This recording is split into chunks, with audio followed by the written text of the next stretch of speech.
do, do, do. Do. What's up, man? Dude, just another day in paradise. How about you? Let me shut my window. I probably need to tweak my window. I somehow I got lucky enough to have I'm in the only office in St. George that has windows that open, but it's a gift and a curse. What office building are you in St. George? The First South Plaza. So I'm right downtown. You know where the Wells Fargo used to be, like downtown? Oh yeah. So I'm just on this south side. I mean, they tore it all down. Now it's a freaking the city hall getting built over there. I mean, let's see. It's pretty cool. Yeah, man. It's a good spot. Look at that. Look at that construction they got going on out over there. Yeah. This is all the new city hall. Yeah. Anyways. Dang. I had offices down, had my first office on South Mall Drive, had my second office, and I was in that office for years, just on Mall Drive, which is like South Mall Drive and Mall Drive are like half a mile apart, right? And I had my next office. Where was that even at? Like, I know where it was at. I don't remember the street. It was over by the Big O on Bluff. There's an office building there. Northwestern's in that damn building. Right underneath Northwestern. Oh, yeah, actually, yeah, I know exactly what you're talking about. Same building. Yeah, right there as Heritage Reverse Mortgage. Yep. Yeah, Heritage was there for a minute. Actually, I think Heritage moved out. We took over their spot. They moved into the building next door. And then, I don't know, they might have moved back over there. I don't know. So my first office in town was in the Bluff Street Executive Suites. That's like, yeah, right. So I still have an address there, actually, because we still have a couple of our LLCs licensed in Utah. And we just register them over there. So 1031 South Bluff. And like twice a year, I might show up and use a conference room. It's a good spot, though. They've always been very fair to me. They're great. Yeah, great people. The Kirchhausens they were always really nice to me. I enjoyed being over there. I just outgrew it. I just needed more. I got it like when I left Southern Utah and went to Vegas. I just needed somewhere because I still had a lot of clients and was still doing a lot of face-to-face stuff. So I just needed somewhere to meet with them face-to-face.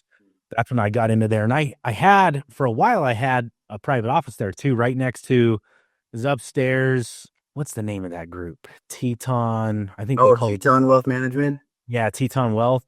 I was literally just like right next door to them. Bill, I think his name is. Yeah, super nice dude. Really nice guy. Yeah, a little bit older, but nice guy. We've had some interesting conversations, but super, super nice guy. So. Well, there was another insurance IMO that ended up being like two offices. Like he was down the hall from me, and it's a WFG spinoff, type situation. Surprised he didn't hang out at the Transamerica office over there with Mike and Monty. They closed. They don't have an office. Did they close that office? You're already recording, so I want to be careful. Be careful, and we're not here to shit talk. We'll hope to catch up on that another time. To say, for one reason or another, I had to take a meeting with Mike. And he had the client meet and us meet at his dad's sort of Monty's like family office, kind of down like south of the temple. Yeah, they're running their kind of family office out of. I don't think there is a Transamerica office in town. And in fact, actually, it's interesting. The Transamerica people in town. I think some of the people that actually were producing, a handful of them went to the Summit Global on that whole pillage of that. I don't know if you heard about that.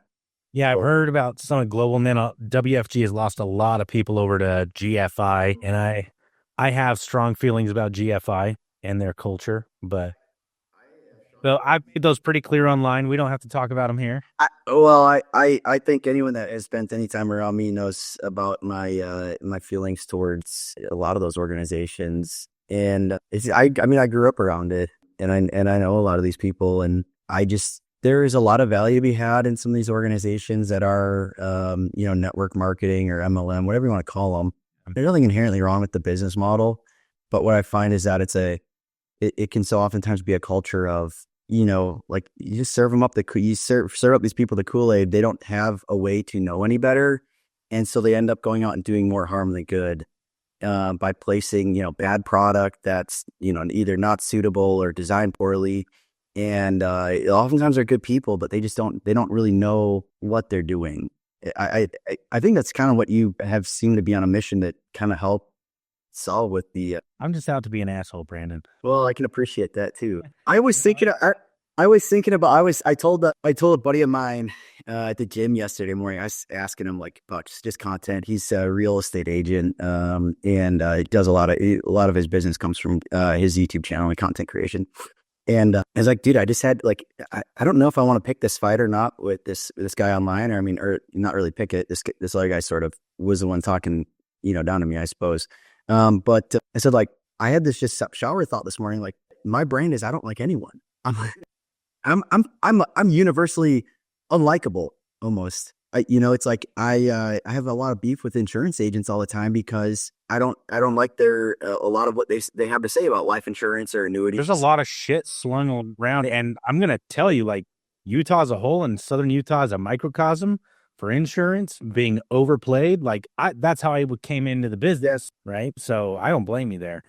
Well, but I mean, you gotta let me finish because I just started the list. An insurance agent was just number one. I mean, I got a lot of real estate agents for the same thing, like the real estate mantra about, call me if you want to buy, sell, or invest. What makes you qualified to have any conversation about whether or not your property is an invest? I mean, people just say, if you want to buy an investment property, call me.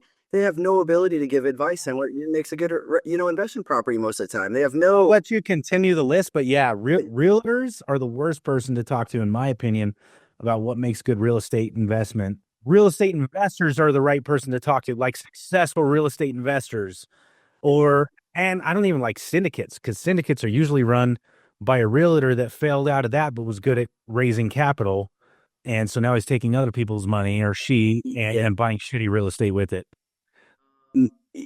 Yeah. Insurance, real estate. Who else do we hate? Financial planners. Yeah, I hate them.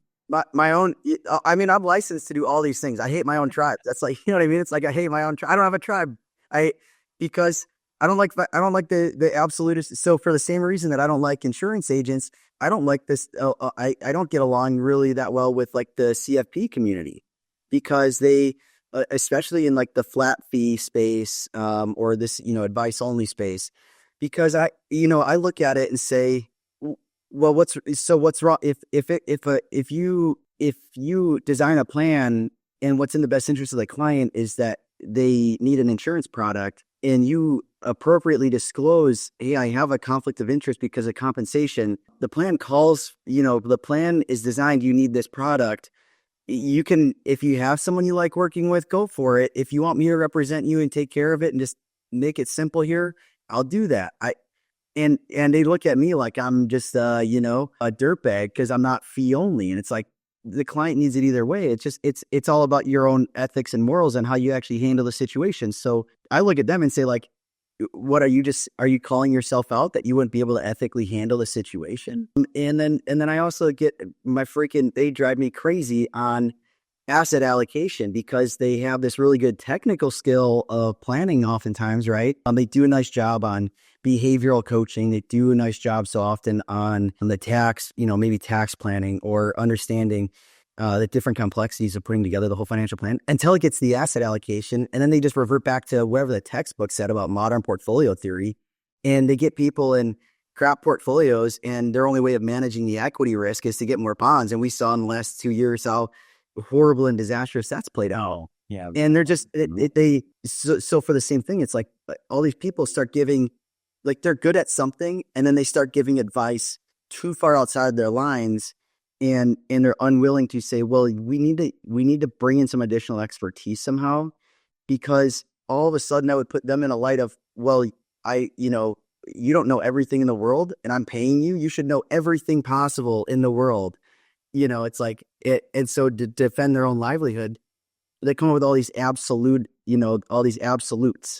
And I think if there's one absolute in finance and in the industry, it's like there is no absolutes. Dude, I was literally talking to CFP the other day, and we're picking a case up. We're going to do some annuities. We're doing a laddered annuity strategy, and not on this whole portfolio, right? We're going to be sitting at about 33% of liquid net worth is all. And they have a whole bunch of non-liquid net worth as well. And, we finally got him the clients, all of us on one call. And he was kind of being kind of a little bitch. And he's just like whimpering at him, like, why are you doing this to me? Why? And they're like, because you shoved us in this 60-40 blend and we haven't been able to we had to go get jobs the last 2 years because our bonds didn't provide the income we needed. And over here, even though there's this huge opportunity cost with annuities, there absolutely is. There's a huge opportunity cost. We're using fixed index annuities, so there's no fiscal cost, but there is an opportunity cost. I think people need to understand that. But they get a guarantee that that's not the case anymore, and they get a guarantee, at least on that part of their portfolio, they get guaranteed inflation guards and cost of living adjustments. And so he's like, why are you doing this to us? And they're like, because of what you did. Had you just met with us and told us that, hey, we could do some other things, but no, this is the only right way to do it. And that right way forced us to go get jobs. And we're in our 70s. That's really sad. That is a huge problem with financial planners and most investment guys, is that they know what the textbook says about modern portfolio theory, and they pay no attention to correlations, how the market's really telling you what's going on, and they just say, well, over the last 20 years. This is what's worked. So if we stay the course, it'll be fine. Well, that's true if you're 30 and you have 20 years to play it out. It's not true if you're in your 60s and your time frame is now, it matters what happens this next year. Yeah. Right? It's and all of a sudden, this whole thing about the S&P 500 becoming like the benchmark that everyone, it's like, well, the market is up. Okay, the S&P's up, not the whole market, but the S&P's up that much, and that's great. I'm happy for everyone that is in that currently. But you look at that and say, like, well, what's the risk trade-off to have that as your asset allocation? Can you really stand that risk? Now, the last 10 years, it's worked great. But a couple of years prior to that, you saw how much drawdown it can have. And so even though, like, I'm somebody that very firmly believes in American exceptionalism, and I don't have the only international I have in my book, in my entire book of business, is there was a select demographic of clients that last year we put on it. Well, I guess it's still 2024. This last year we put on a trade in India in specifically, and that worked out okay. But again, that's a really specific idea. Aside from that, which is, that's like less than 10 basis points of the book of business. Overall, I don't have any international investments in the book, and CFPs will look at me and say I'm crazy. I had one guy tell me I'm not a fiduciary for clients because I don't have international investments. I look at him and said, like, what? How is that a fiduciary move to have return-free risk in the book? I don't. It's like America's going to outperform. So I say that to lead into say, even if the S&P has a drawdown, I don't think that it may still outperform on a relative basis, right, to other stuff, but that still doesn't mean that the risk, even though it's going to outperform relative, that's what somebody's okay with still. We've really always had a big sensitivity in managing assets around maximum drawdown because for that exact reason, right?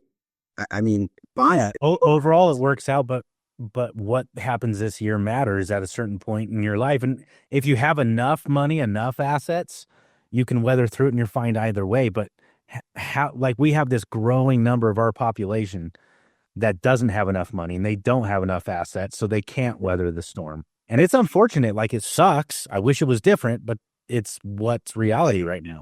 I have found that for that demographic of people, that's where annuities really seems to fit. Yeah. And there's a huge trait. You're telling them, like, hey, I'm locking you in. Like, you're probably going to live another 30 years and you are locked in. You're going to get some inflation adjustments and some things along the way. But like, for the next 30 years, you're 20 years, you're locked in. You're not going to see, but you're not going to have this episode like you have the last few years. And if that's worth it to you, okay, never allocate too much. No, 30 to 40% is pretty dang high. But 30 to 40%, I would say, is on the higher side. These companies will let you go 60. I've heard of companies doing more, and in particular, if you get on the MIGA side, they'll even let you do more than that. And I find that to be quite irresponsible for most people's situations. I'm not saying that there's never, again, I don't really like dealing in absolutes, but it's just it gets, Yeah. it can look really good on paper, but all of a sudden, I mean, what happens, here's the thing that I think sometimes people forget about on annuities, right? When we have like a cost of living adjustment rider, is that rider typically is going to be pegged to CPI. And CPI doesn't run as hot as the actual inflation adjustments really have over the last 20 years for what the real cost that retired people are actually paying, right? So CPI can say, oh, it's a 4, so you get this nice 4% increase on your income. But if energy is up 10% and food is up 10 or 12%, what are retired people buying? Are they buying all this stuff in the CPI basket? Like, are they rebuying their housing? Are they paying owner's equivalent rent? No, they usually not. But they are buying food and energy, right? And so I think that income rider, although it can help, I think it doesn't do the whole job. So if you get too over allocated to that one idea, and then inflation, came back like we saw a couple of years ago and ran at a sustained level, you could have some serious trouble. Again, not next year, not 2 or 3 years from now, but 8, 9, 10 years from now, the impacts of that. And I think that's where sometimes insurance agents get a bad rap, is they fail to remember 10 years down the road, because they think, well, this seems and feels really good right now and should for the next year or two. And hey, 10 years from now, I might be in a different industry. I might be around, I might not. And I think, you would probably agree that not all insurance agents are in the industry for more than 10 years. Yeah, 90% will make it 1 year of the 10%. Well, 8% that make it through 1 year. 80% of those won't make it to 3 years. So people don't stick around to see the negative impacts of poor planning and over allocation to any singular idea. And that's the same, quite frankly, that's the same problem though, if somebody allocates too much to bonds, or if they allocate to too much stocks, or they don't allocate enough to any kind of alternatives. It's not the dog on insurance agents or annuities or, cash value life insurance. It's the dog on, poor advice that is not put together with a good plan.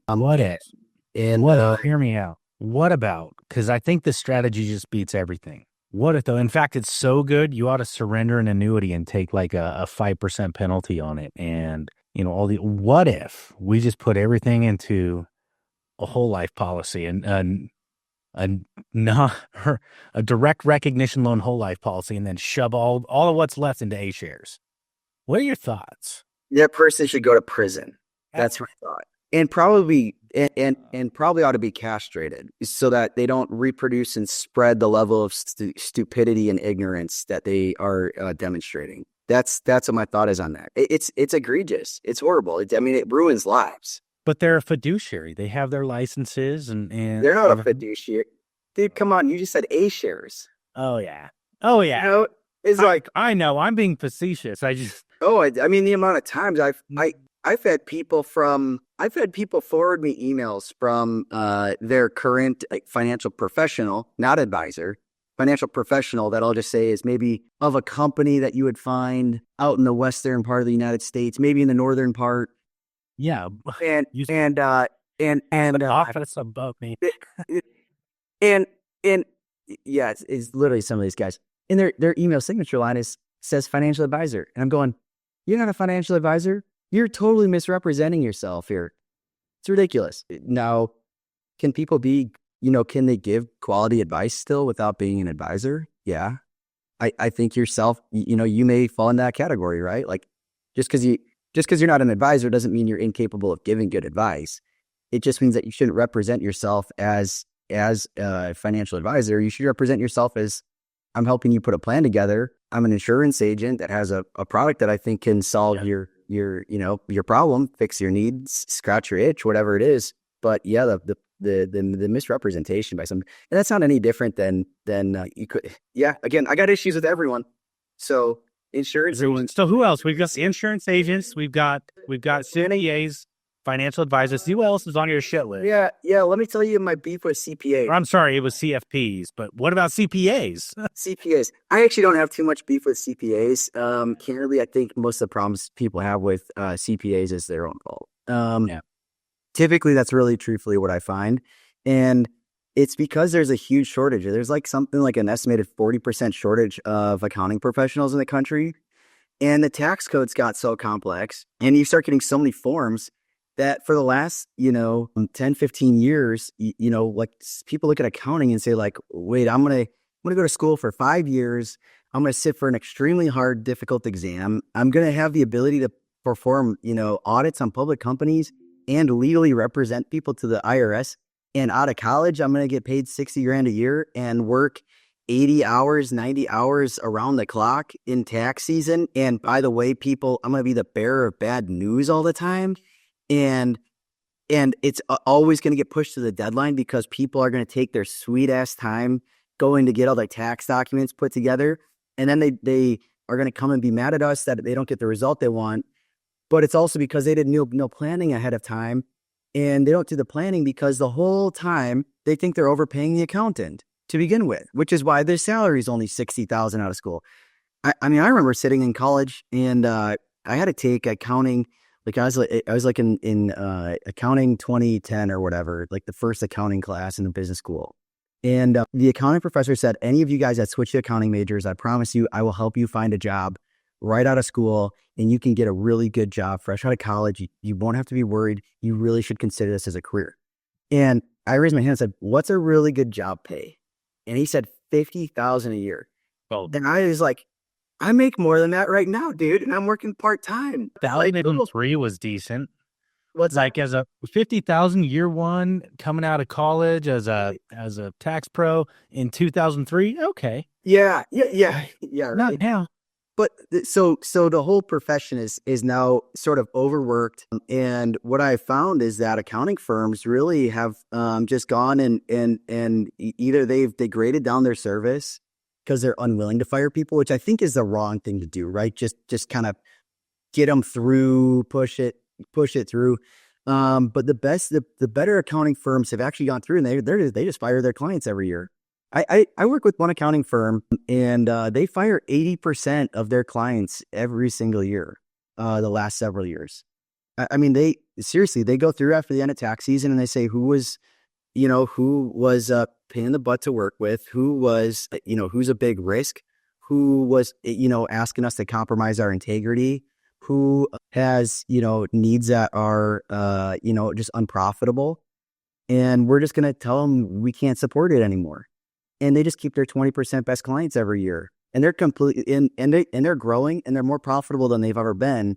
And they continue to end up having kind of like less stress every year. Well, people look at them and say, well, you're a jerk. I got to go find a new accountant. Well, are they the jerks or were you the jerk? You know what I mean? Because if you were paying them enough for their time and what their time is really worth in the marketplace, they probably wouldn't be firing you. Dude, it's the truth. So my guy is actually still down there in Southern Utah. And that's kind of what he's done. He's done like the tax prep and they do bookkeeping and payroll and everything all in one place. And just this last couple of years, he's like, I could hire all these people to help with all this stuff and make the same as what I'm making, which wasn't bad money, but it's not great money in today's world. Yeah. Or even less because of the overhead and the lack of scalability on a balance sheet and a P&L. But he's like, or I can fire off 90% of my clients and instead just really focus on, like, I have these businesses and the people that are going to let me do personal business, bookkeeping and payroll, like all of it in one place. And I'm going to tell those people that, hey, I'm going to charge you a couple $100 a month more. And they're all stoked because I do a great job for them. Yeah. And then I pick up 1 or 2 more clients and I make the same money and I work half the hours. And what I've seen accountants doing more is starting to niche out, they niche, they find a niche and they just dive in and they just say, I'm an expert on the tax, kind of situation in this type of niche. And they do a really great job. And the other side of that entire coin is, I mean, you and I both run businesses, man. How hard has it been to find people to work for you the last couple of years? So if you're looking at all else being equal and you're saying it costs, I have to have people on board if I'm going to run payroll and bookkeeping. I got to hire bookkeepers and I got to hire payroll people and I got to hire all these ancillary things. That's not the tax and accounting work that I get paid for. And so the client pays for it, and it's not super profitable, but I got to overpay these people and babysit them. And it just is a stress. So if all else being equal is I can fire the people and tell the clients you got to go somewhere else for your payroll and bookkeeping, and then like, why would you not do that from a business perspective, right? It just is, it's good business. So my beef with CPAs sometimes is when they're unwilling to lean in and take good care of a client that is trying to lean in. And that's fair event. I mean, I would have the same beef with attorneys' offices that did that, right? And I found the last couple of years that we have a really big focus on tax planning in our practice, and we really try to partner well with the CPAs, and they sometimes are threatened by that initially, almost a little bit. And so I found there's a really delicate touch to how you introduce yourself to that relationship, and let them know, hey, the client said great things about you. I'm excited to support you and in having a positive tax experience with a client. So you got to take them off edge. But then I've had clients that have been so impressed and grateful for the planning we've done that they've actually come back later and said, hey, I've really been worried the last couple of years that I haven't been getting the time and attention they used to give me. And I really appreciate that you have my back. This really is great. But I think maybe I've outgrown these guys, or or they've outgrown me. And, do you have any referrals for maybe I should be looking somewhere else? And funny enough, my response is usually, no, I don't. I think actually you're probably in the best situation possible, and it's not worth your hassle for trying to switch. What we need to do is lean in and we need to do what we can on our end to make their job easier so that you don't get fired and have to go somewhere else. If the work they're doing at the end of the day is quality at this point, pay your CPA whatever they're asking. And get them their information as fast as you possibly can. That's it. Or just tell them like, hey, I whatever hiccup happened, I can't get you the information, but here's everything you're going to need to file an extension for me, and I will have it in a folder for you after the fact. Well, and then communicate with them that, hey, I know it's like, how frustrating it is for accounts when they feel like they're going to have to file an extension. And then when the client has penalties and interest, they are so concerned that the client is going to view that as the CPA's fault because they're paying more in taxes. And so they view that they think the client is going to view that as they didn't do a good enough job. And so like my tip to like my clients when we're communicating with CPAs that have been in that situation is, hey, tell them right away, you understand this is your fault. And there's probably going to be some penalties and interest. You're totally aware, and you're working to get them the information as fast as possible, and you appreciate their help. You tell an accountant that, everything's going to go over smooth. But I've done probably a fair amount of coaching this last 2 years of clients on how not to get fired by their CPA firms. It's an interesting dynamic. Yeah, dude. So let's change gears here a little bit, because my podcast, this one is a lot less about finance or insurance or this or that or the other, and a lot more about just the person behind it, right? So I want to know a little bit more about Branden. Like, did you just come out of your mother's womb and you're like, I want to be a fucking nerd for money? Or what did you want to be when you were a little kid? Like, what was in your mind? And, tell me about your upbringing. Where'd you come from? Why'd you do it? Why are you here? Why are you so fucking cynical? Do you need to smoke some weed? It's been a long time. Okay. We're getting into all of it. I'm gonna make you blush. You had a prostate exam yet? Not by a doctor. No. Well, her name was Giselle, and her. I'm kidding. No, you're not. Okay, that's the damn thing. So I guess really my story is really a piggyback off. It's really a multi-generational story. And so you have to go back to my grandfather, who grew up in northern Michigan in the UP during the Great Depression. And his parents actually had to, put him into foster care because they couldn't afford to feed him or take care of him. So he actually walked along the rail lines looking to pick up coal that had fallen off trains and, sell that for himself as a kid to try to get some food and, fend for himself. Cause it is the Great Depression. The state ain't having money to look after people either. And, so that was his upbringing, and he joined the Navy at the end of World War II. And, when he got home, he taught himself, he started trying to teach himself about money, kind of with the chip on my shoulder of I'm never going to be poor. Wasn't interested in doing that ever again, and whatever it took. So started teaching himself about investing, got into real estate, started brokering deals, started building spec homes. And he met my grandma. They got married, and he ended up buying a farm out at the time it was like way out in the middle of nowhere in New Berlin, Wisconsin.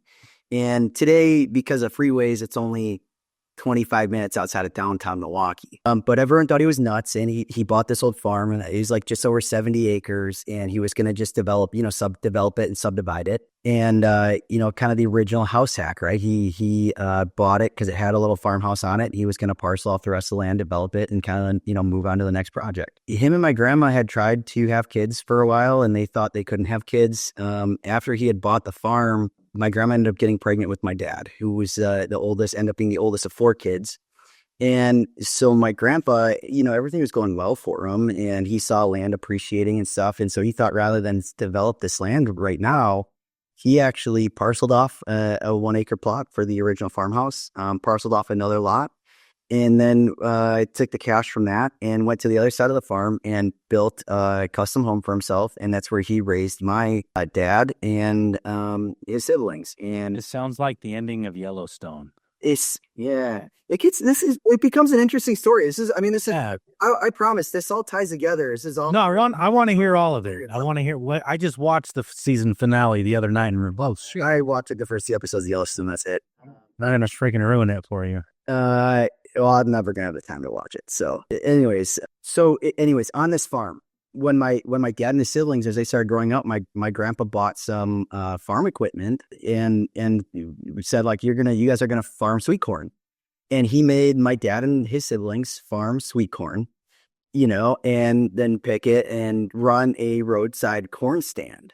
Which we don't have a lot out here in Utah, obviously, but people in the Midwest will know what I'm talking about. And so he taught him how to run a business as an entrepreneur himself. He taught his kids how to, the work ethic of how to create a product, and then the accounting side of how do you manage a P&L and how do you keep track of the money. And so after the season was over and they had their profits, he took them down to the bank and helped them open a savings account. The second year when my dad had profits, my grandpa helped him open a money market account, which at the time was something a little bit more unique. And after the third year, my dad at this point is 11 years old. My grandpa started showing him how to buy stocks.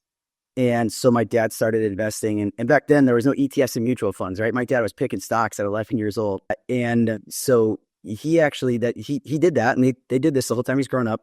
When he was 16 in high school, he had made enough money in the stock market that he took profits and bought a 68 Camaro in high school. And so that was his moment of epiphany of like, okay, wow, I have all this money I worked hard for and saved. He's like, and I have a Camaro. And so then, my dad went on to graduate from BYU with an accounting degree, and went to work for what's now Ernst & Young. Back then it was Arthur Young, and before the Ernst & Winnie merger. And so they moved back to Wisconsin, my parents did, and my parents ended up taking 5 acres of the family farm. My grandpa gave my parents 5 acres of the family farm, and my parents built a custom home.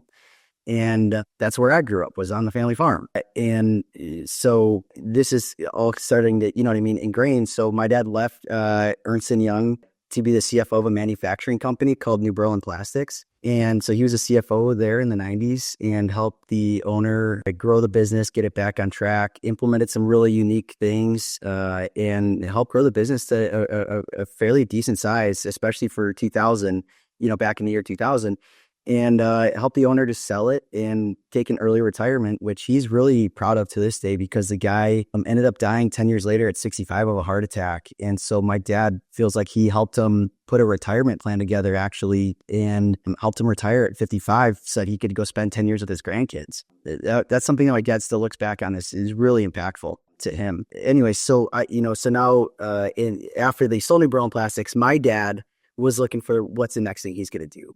And obviously he's had a level of success to himself. And I will say that is, I think that's the benefit of intergenerational wealth, right? It's not the trust fund. It's the knowledge and the education and the mindset and, just the help in your lifetime of the key points to your kids, right? The fact that my grandpa taught my dad the right things and then was able to provide, 5 acres of land for my parents, to leverage and then build their own custom home, right? That's a big benefit of intergenerational wealth. I think more so than what people think the traditional, give them a big inheritance is. Yeah, people just think Great Gatsby. Yeah. Well, anyway, so he was looking for the next thing to do, and he was thinking, do I do real estate investing? Do I, what do I open do I kind of lean in? He was doing taxes on the side while he was a CFO and had his kind of a little tax practice. Do I kind of formalize that more and really open an accounting firm? And he ended up, there was a headhunter that told him, hey, look, the way what you're describing you want out of life and all this stuff, you are going to hate every position that we, recruit you to. You're going to hate being a CFO anywhere. It's like, this is not what you're looking for. But the headhunter told him, I do know somebody that was a CPA that switched from doing, tax and accounting to financial, planning.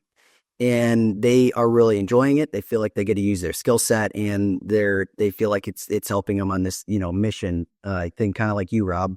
And they said, we'll just introduce you because maybe that's something you should explore.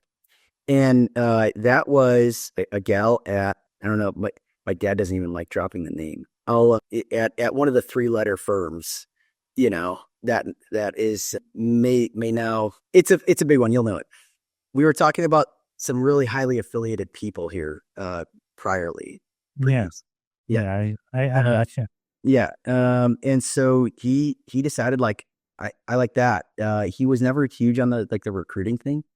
And so then, as he got into that, then like my upbringing started being way more not just, worker on the farm and, study at school, but the whole entrepreneurial message way heavier. Like my grandpa he was an entrepreneur, but he actually ended up going, and after he felt like he had built enough kind of net worth, he actually went and got a job for HUD and ended up retiring as the director of housing and urban development in Wisconsin. He was kind of like, to him, that was like the de-risk play on the back half. He had made something really nice for him on the front half, and they wanted to de-risk and ride it out, which worked out well for him. Whereas like my dad kind of did the opposite and went in the entrepreneurial space. So my grandpa was really big on save and invest the money. And my dad was really big. His message growing up was, he would ask us, like, you want a job when you're older? And he'd be like, yeah, I want a good job, Dad. And he's like, no, you don't. You want to own a business. You want to, you want a career. You don't want a job.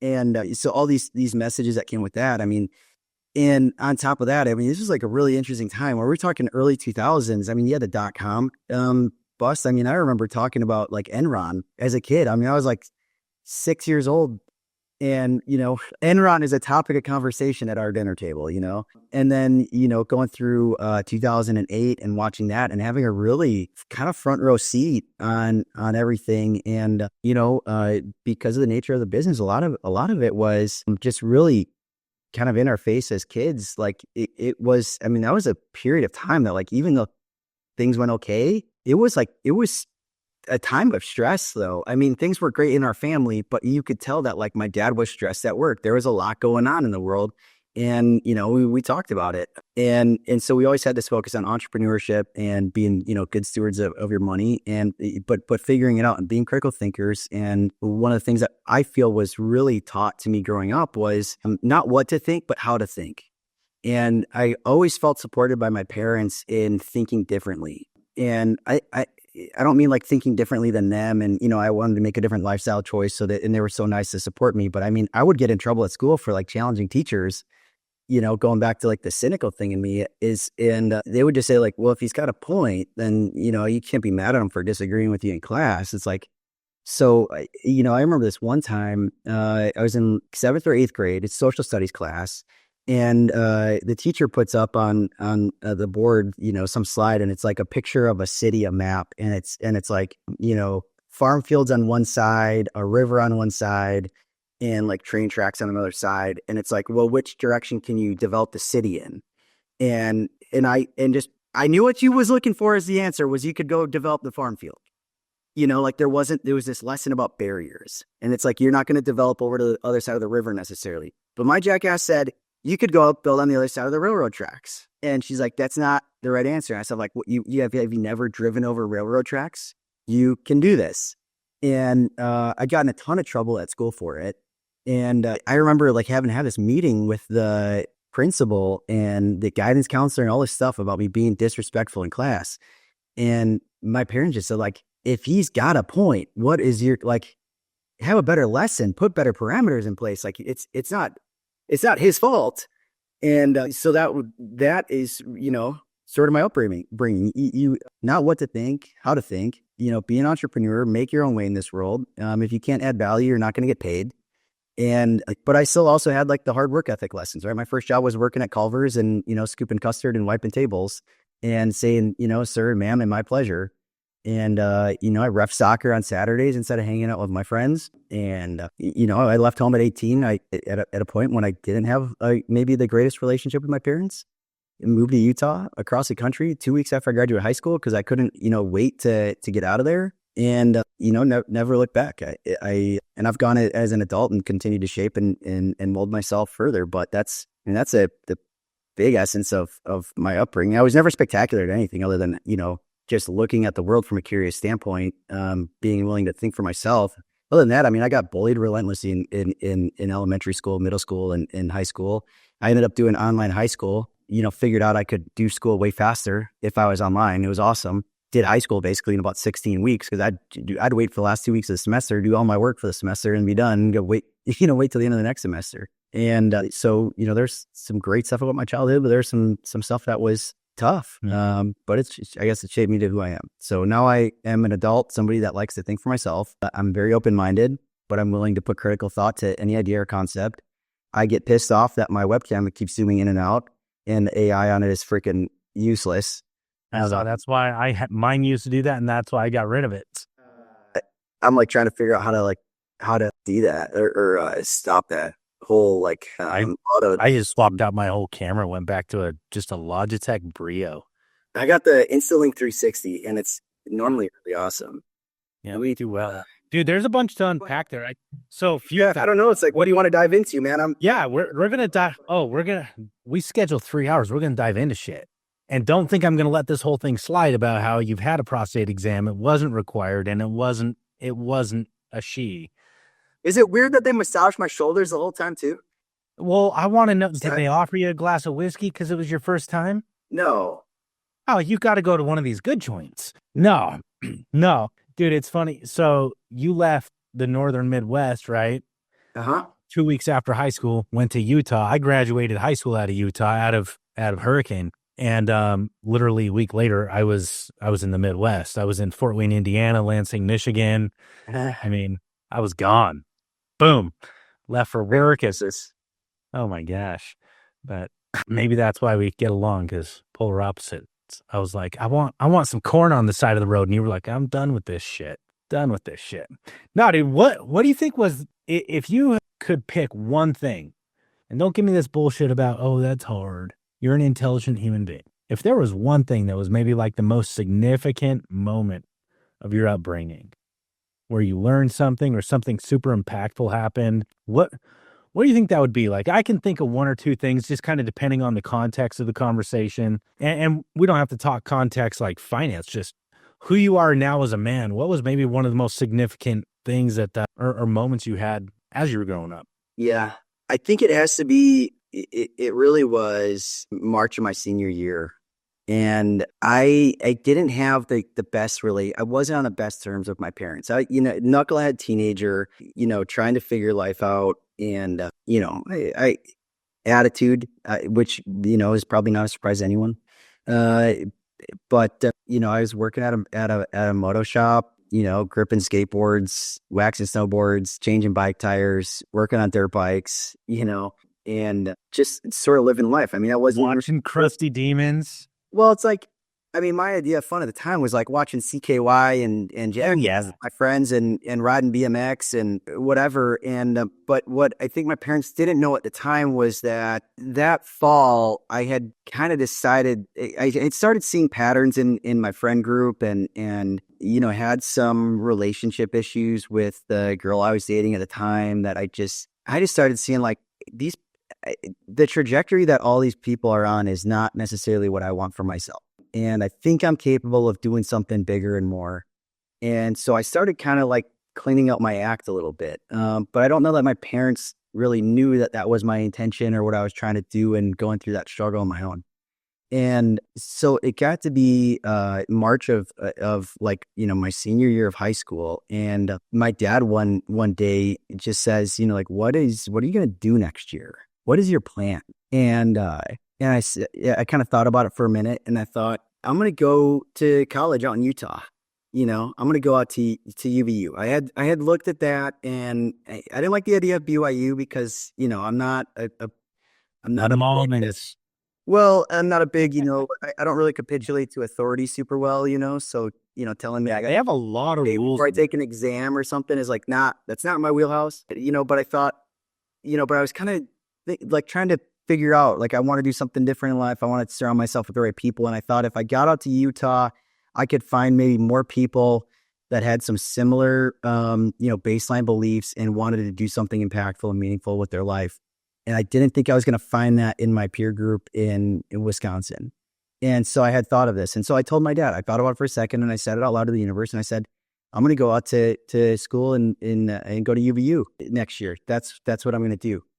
And he looked at me and said, like, and I'm going to go to the moon next year. And, he still tries to save face to this day that, like, what he meant by that was like when JFK said, like, we're going to go to the moon, and then they went and did it. And so and I'm like, but I completely heard that as like a, yeah, right, dude, and so I got a chip on my shoulder at that time. And I just thought, Dad, you don't define me, is kind of what I thought to myself. And I don't need your help, and I don't need, mom's help, and I don't need grandpa's help, and I don't need anyone's help, because I've been taught how to think, and I've been taught how to make money, and I've been taught how to work hard. And so I will figure it out. I will go do this, and I will make it happen. And so that's why I left 2 weeks after high school, because I had such a chip on my shoulder to go figure it out, that I didn't wait till fall to start school. I started summer semester after my senior high school at UVU. And, I said, Jeez, you were a fucking nerd, Brandon. it's like, well, I mean, there's more. I never finished, but I thought, like, I will make this happen. And you thought I couldn't pull it off because I didn't get my ducks in a row. You didn't think I was going to pull it off for fall. Man. I'm going to pull it off for summer semester. And so I did. I mean, I went out and got a second job that spring at Cousin Subs, which is like Jimmy John's of Wisconsin. And so I would, wake up in the morning, I would go work this lunch shift at Cousin Subs, and then I'd go work at the moto shop. And so I was working, saving up money. And back then it was like, maybe like $7.25 an hour was like, that was after I gotten the pay raise, because they upped the minimum wage from like $5.25 or whatever, and so I'm making $7.25 an hour. And I used to like flip a lot of stuff on Craigslist and this sort of stuff. So I saved up a little bit of money. It wasn't much, but I got out to Utah. My parents were kind enough to drive me out. They really, my parents do love me. They always have, and they did always want to support me. Right. It was, a lot of it was my own perception of the situation. Right. And I think a lot of teenagers are that way. But I got out there and said, okay, great. And I started school. I had I was like, moved into a student housing apartment with 5 random dudes I've never met in my entire life, and I remember like coming down to like where I had I was down to like maybe like $600 or $800, and been out there for a couple weeks, and I talked a girl that lived upstairs into borrowing me her truck so I could drive to Magna and buy this moped, like this Chinese like scooter that was for sale on KSL for like $300. And because I didn't have a car or anything, and so I thought I need to go get the scooter so that I could like realistically get a job maybe that's Dude, was it from a dude that had like the storage unit full of them? Because I bought a bunch of Chinese scooters from a dude in Merida. I flipped them. I think I'm past like the statute of limitations. I think it might have been stolen. I got a title, but the title didn't match the VIN on it. And it So had, you just kind of scribbled it in. well, it's like it had no. It's like, hey, listen, I'm a broke college kid with chip on my shoulder, unwilling to ask for help, and I'm going to make this work, right? So like this is maybe in the category of things I shouldn't have done in hindsight, but you do what you need to survive, I suppose, at a certain point. So I've been through the struggle, and I go by this thing. It has no tail lights, like the blinkers on it are busted. The ignition is ripped out and the thing's hot wired on. So the battery doesn't work. You have to kickstart this thing every single time. Right. And so I buy it, and it didn't it didn't work. But what I realized when I went to look at it, I'm familiar with small engines because I worked at the motor shop and stuff.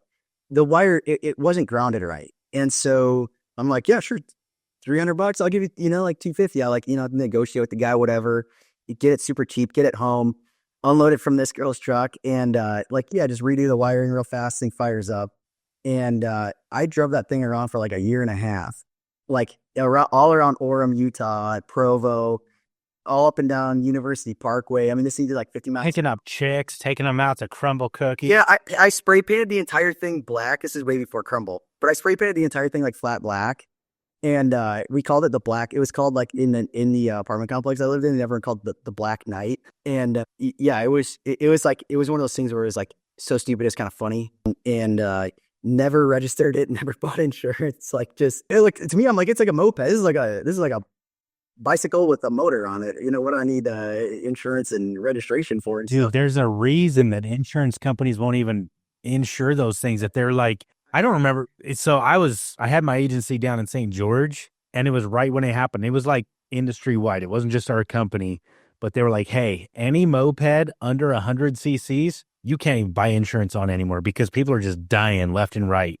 Like these things don't go fast enough and people are just getting mowed the fuck over. Mine was a 150 and I would mob it up and down University Parkway 50 miles an hour. Oh, dude. But it was great. Eventually it eventually died. I didn't put oil in it one time. It lasted way longer than I thought I was going to. And I just left it on the side of the road one day, like just walked away.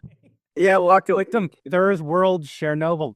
And so I used that scooter I went and, my grand plan is just going to help me get to school and it's going to help me, prospect for jobs a little further away. And one of my, some of my roommates, there was this place opening up in Orem called Hangtime. It was a trampoline park. And it just opened, and so we had gone there once or twice, and that was kind of a thing to do, and it was fun. And so we're going there one time. I'm still pretty new. This is the first couple weeks I'm out there, but there's some guy, unloading some stuff, and trying to get into the park. And so I just hold the door open for the guy, like, hey, let me grab that for you.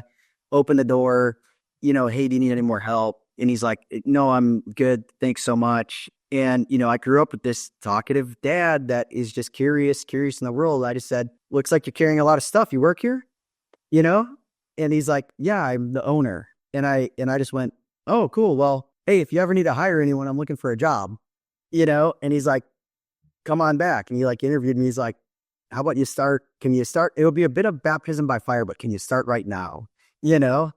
And it's like, sure. And so that was my first job out in Utah was they called it a safety coach. My job was to drink free soda and, tell kids, hey, make sure you're being safe. That was it. But that ended up laying down a whole new groundwork and framework of opportunities, learning how to deal with people and kids and parents that were upset and all this stuff.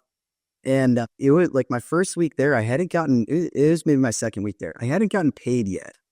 And I was out of money.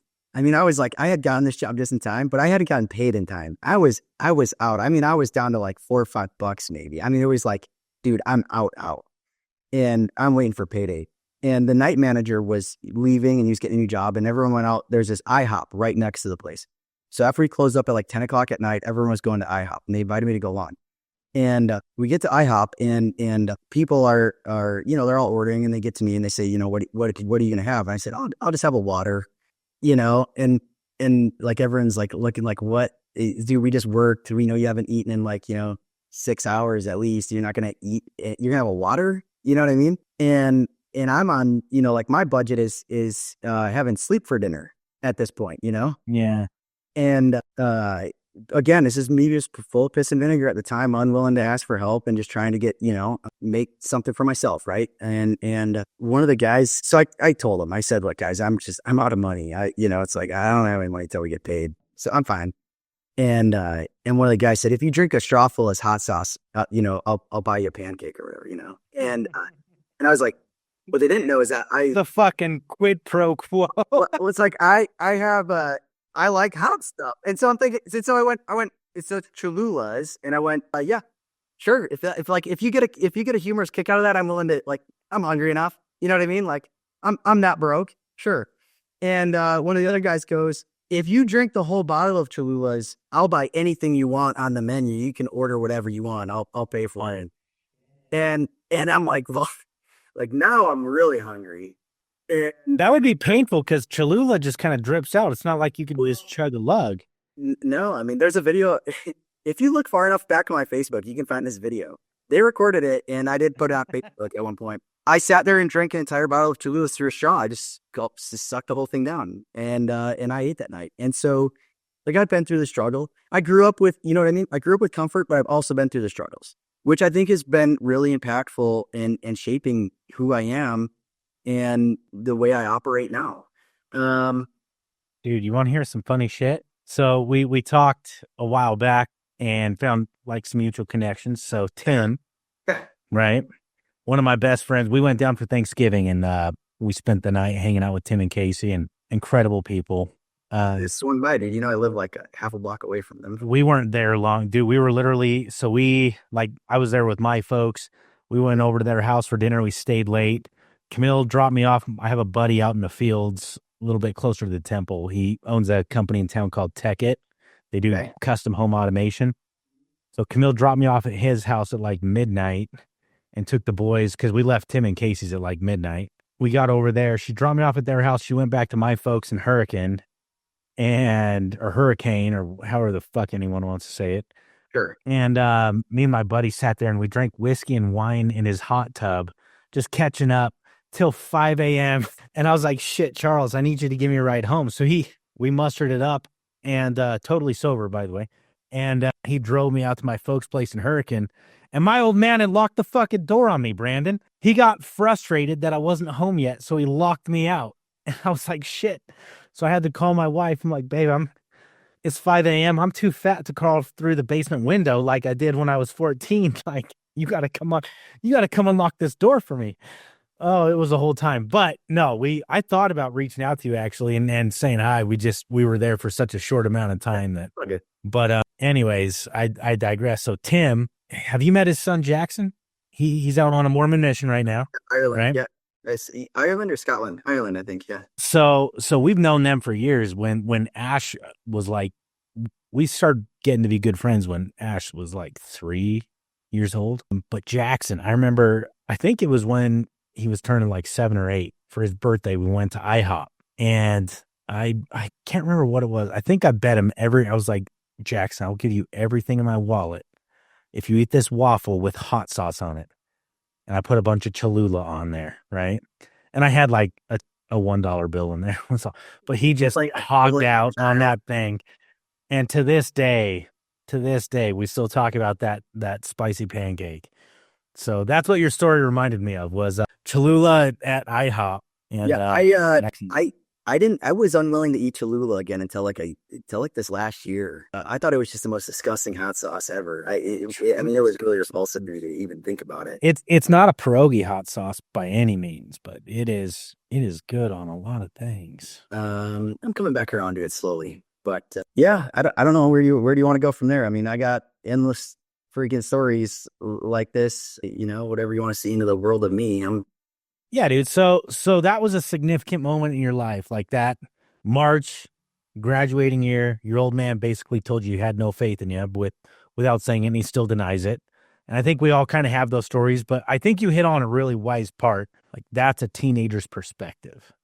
Yeah. And I know I can say this for myself. I can't say it for anyone else, but I can say I've watched a lot of people do this, what appears to be the same fucking thing. Isn't it crazy how many years we'll be at odds with really, really good people over a teenager's perspective? Do you have any experience or insight into that? Maybe share more what you mean. What you mean? What do you mean? No, just Like as an adult, you just have an immature perspective of the situation, so you fail to connect at a deeper level with somebody because of that, or yeah, I feel like with a parent, as a not just a parent, but like with your peers. So you mentioned, you were made fun of incessantly and whatever in high school, and I imagine it was because of the small penis. No, it's because I was way too full of myself. I think in hindsight. Yeah. So I was pretty. I was pretty. I'm a pretty punchable person. But whatever it is, so I was made fun of quite a bit growing up as well. And for me, it was the small penis. Well, it wasn't necessarily. It was just like a part of the penis. It was the rumpled foreskin. For some reason, they didn't like it. But and they didn't like that I kept pulling it out. I don't know. But I digress. No, I carried a lot of that angst and that anger because I knew that a lot of people didn't like me. I just carried it for years and years and years into my adulthood, and I wish I hadn't. And at this point in my life, like I'm working like hell to overcome a lot of that, and come back from it. But I don't know, is that something you experienced as well, or no? I guess I still am a little bit unclear.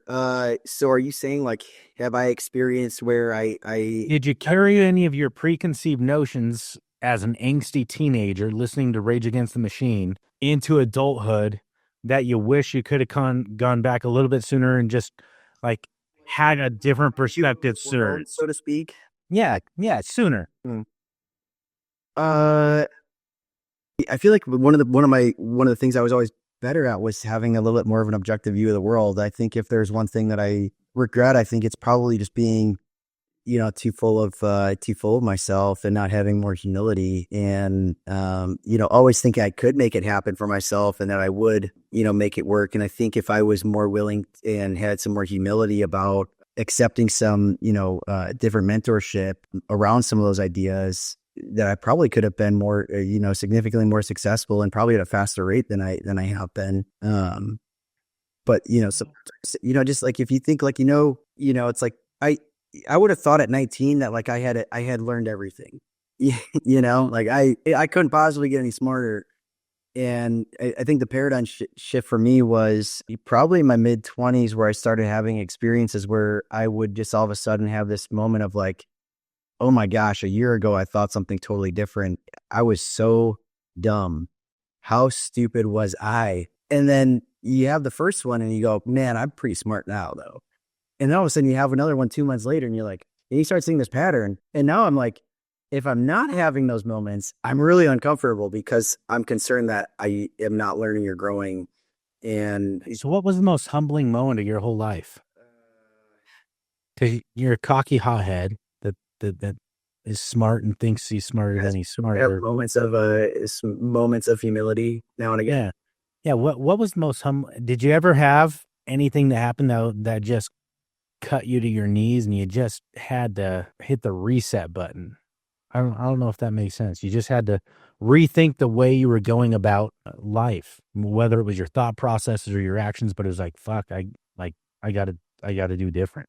Yeah, that probably evolves around the experiences I was having in life that led me to join the Army. When I enlisted in the Army, I was married. I had been married for a year and a half or so. And, just I am really lucky to have the wife I have. And not to sound like cliche, but like, again, it just goes back to like, I generally can be a very unlikable person. It's a miracle, somebody was willing to marry me. And it was not going super well. There was just not a lot of direction in life, and I was working in sales, and just burnt out. And here I am. I'm gonna make it happen. This is gonna happen. We're gonna make it happen. I'm gonna make good money, and I was making good money for somebody that was 23 years old, but I wasn't actually making any good money, and now I was out of runway. There was nowhere to go. It was pretty much, it's just like maxed out. And so, I'm run pedal to the metal. My personal life is falling apart. The relationships aren't happening. I'm making no meaningful difference in life. I'm not doing anything impactful. I'm not particularly passionate about what I was doing. And so I had the opportunity present itself and went home one day and told my wife I'm going to enlist in the Army. And I just had felt growing up, I had always kind of felt compelled to serve and kind of never did. I put that off. And I just thought, if I leave what I'm currently doing, I will just go into another sales job. It is the only thing I knew. I had not finished college and I had no real skills other than, grind and hustle and, think on your feet and critical thought, which are great skills to have. But, I wasn't going to go be a software engineer at Adobe or something. There was not a lot of career opportunities, right? I was going to end up, my concern is I was going to end up as, a used car manager on a car lot that was going to be missing every important moment in my family's life. I was going to hate probably my life, be overworked, overstressed, and never, getting paid enough to get ahead. And so I just thought, I'm just going to go do something totally different. That is break the cycle almost, hit the hard reset. It's not about you, it's about everybody else. Yeah, I mean, dude, I didn't even do anything join the Army because I'm gonna I join in IT and learn there was always there was always commercials back in the day about go Army and learn these civilian skills. You transfer them to a civilian job afterwards. I went in and was like, yo, give me a combat job. I want to fuck shit up. I want to blow stuff up and stop being a bitch. That's it's like I've had an ego my whole life and I've had no right to have one. Give me a job that is not, just some easy thing, right? It's like, I'm trying to break myself off. And so that's what I did. And my wife was supportive at the time. And I think it's pretty well come out now at this point that she really wasn't that supportive, but she was willing to support me, I think is kind of the difference. So I was active duty in the Army for 3 years and was, gone a lot out in the field training. And I'd be home and gone and home and gone. Beat myself up physically, but had just a real break off experience where, I went from being the guy that at 23 years old was, had, running sales teams and employees. And, I was the big swinging dick on campus to, and making six figures. And I went to being, private DuCharme that, was worth less than the gum stuck to the bottom of the NCO's boot. It's like dirt, nothing. And so think about, here I am. And I had a hard time in the Army because of the critical thought thing, right? I'm a critical thinker. That's not a good attribute. That is not a good attribute in the Army, right? The Army, at least in combat arms, do what you're told. It's going to be hard physically. It'll be easy mentally from a thought perspective. If you just capitulate and just do what you're told, put it on autopilot, whatever they say, you do it and you'll survive. You'll be fine. And that was a humbling experience for me to sometimes have to I was at a point, I got in trouble the year after I had joined the Army because I had paid an accountant to do my taxes. And it's because I had Schedule C income still from some business activities I had prior to joining and had some different investment accounts and stuff. And so I had a couple different 1099s, had some Schedule C, and I paid an accountant. And they found out that I had paid an accountant to do my taxes. And when you get in trouble in the Army, at least in combat arms, it's Why would you get they don't give you a start talking to. It's like, it doesn't matter. That's your personal business. They don't think you should have done it that way. And you're more or less their property. So what'd they want you to do? Get on TurboTax like a fucking moron? That's what they wanted. They wanted you to go do some free filing program somewhere because that would have saved you money so that you wouldn't be in financial trouble. And mind you, they know nothing about my financial situation. Nothing.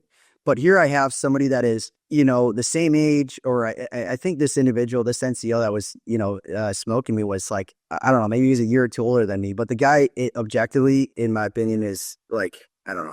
I'm not going to talk bad about somebody I served with. But how did they find out you hired him? Were they, is his case laptop?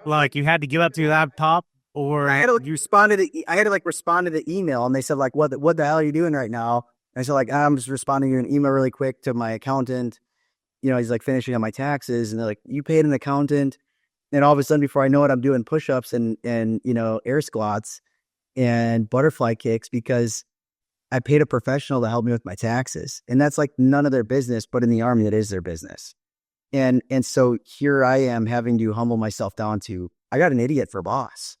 You know what I mean? And maybe this isn't even my boss. This is someone else's boss, but he's just a higher rank than me. So now I got to like capitulate to that. That was a really big learning experience for me to sometimes just have to go with the systems, right? Have to go through it. And in those experiences in elementary school where I'd raise my hand, or in middle school or whatever, and say, well, you could build on the other side of the railroad tracks. I learned through physical pain in the Army that sometimes you just keep it to yourself, and and life can be better for that. But I also had a lot of experiences where I learned that, hey, you can go 43 days without changing your underwear or clothes, and you will survive and be just fine. And you can go 30 days without showering, and you'll be fine. And you can eat crappy food for weeks on end, and you'll be fine. And you can sleep in the dirt for weeks. You don't need a tent when you go camping. You'll be fine. You'll survive, right? You can do hard things, and you'll survive. You can be halfway up a mountain, think you're going to freaking fall over dead. You're so tired and exhausted. But if you just keep going, you can just keep going. And that built a lot of resilience in me, I think. But it was hard going through it sometimes physically, but more so emotionally. I mean, it was really a character changer for me.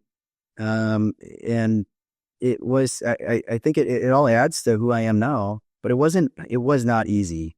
And it was a hell of it was the best of times and it was the worst of times. That's, I guess, the way to sum it up. Yeah, that's crazy. So what do you do now to challenge yourself like that, to humble yourself? Because that humbled you. You're too damn smart to just let yourself run away with it. You're too self-aware that that you think highly of yourself and whatever. Which, like, by the way, you should. You're a smart dude.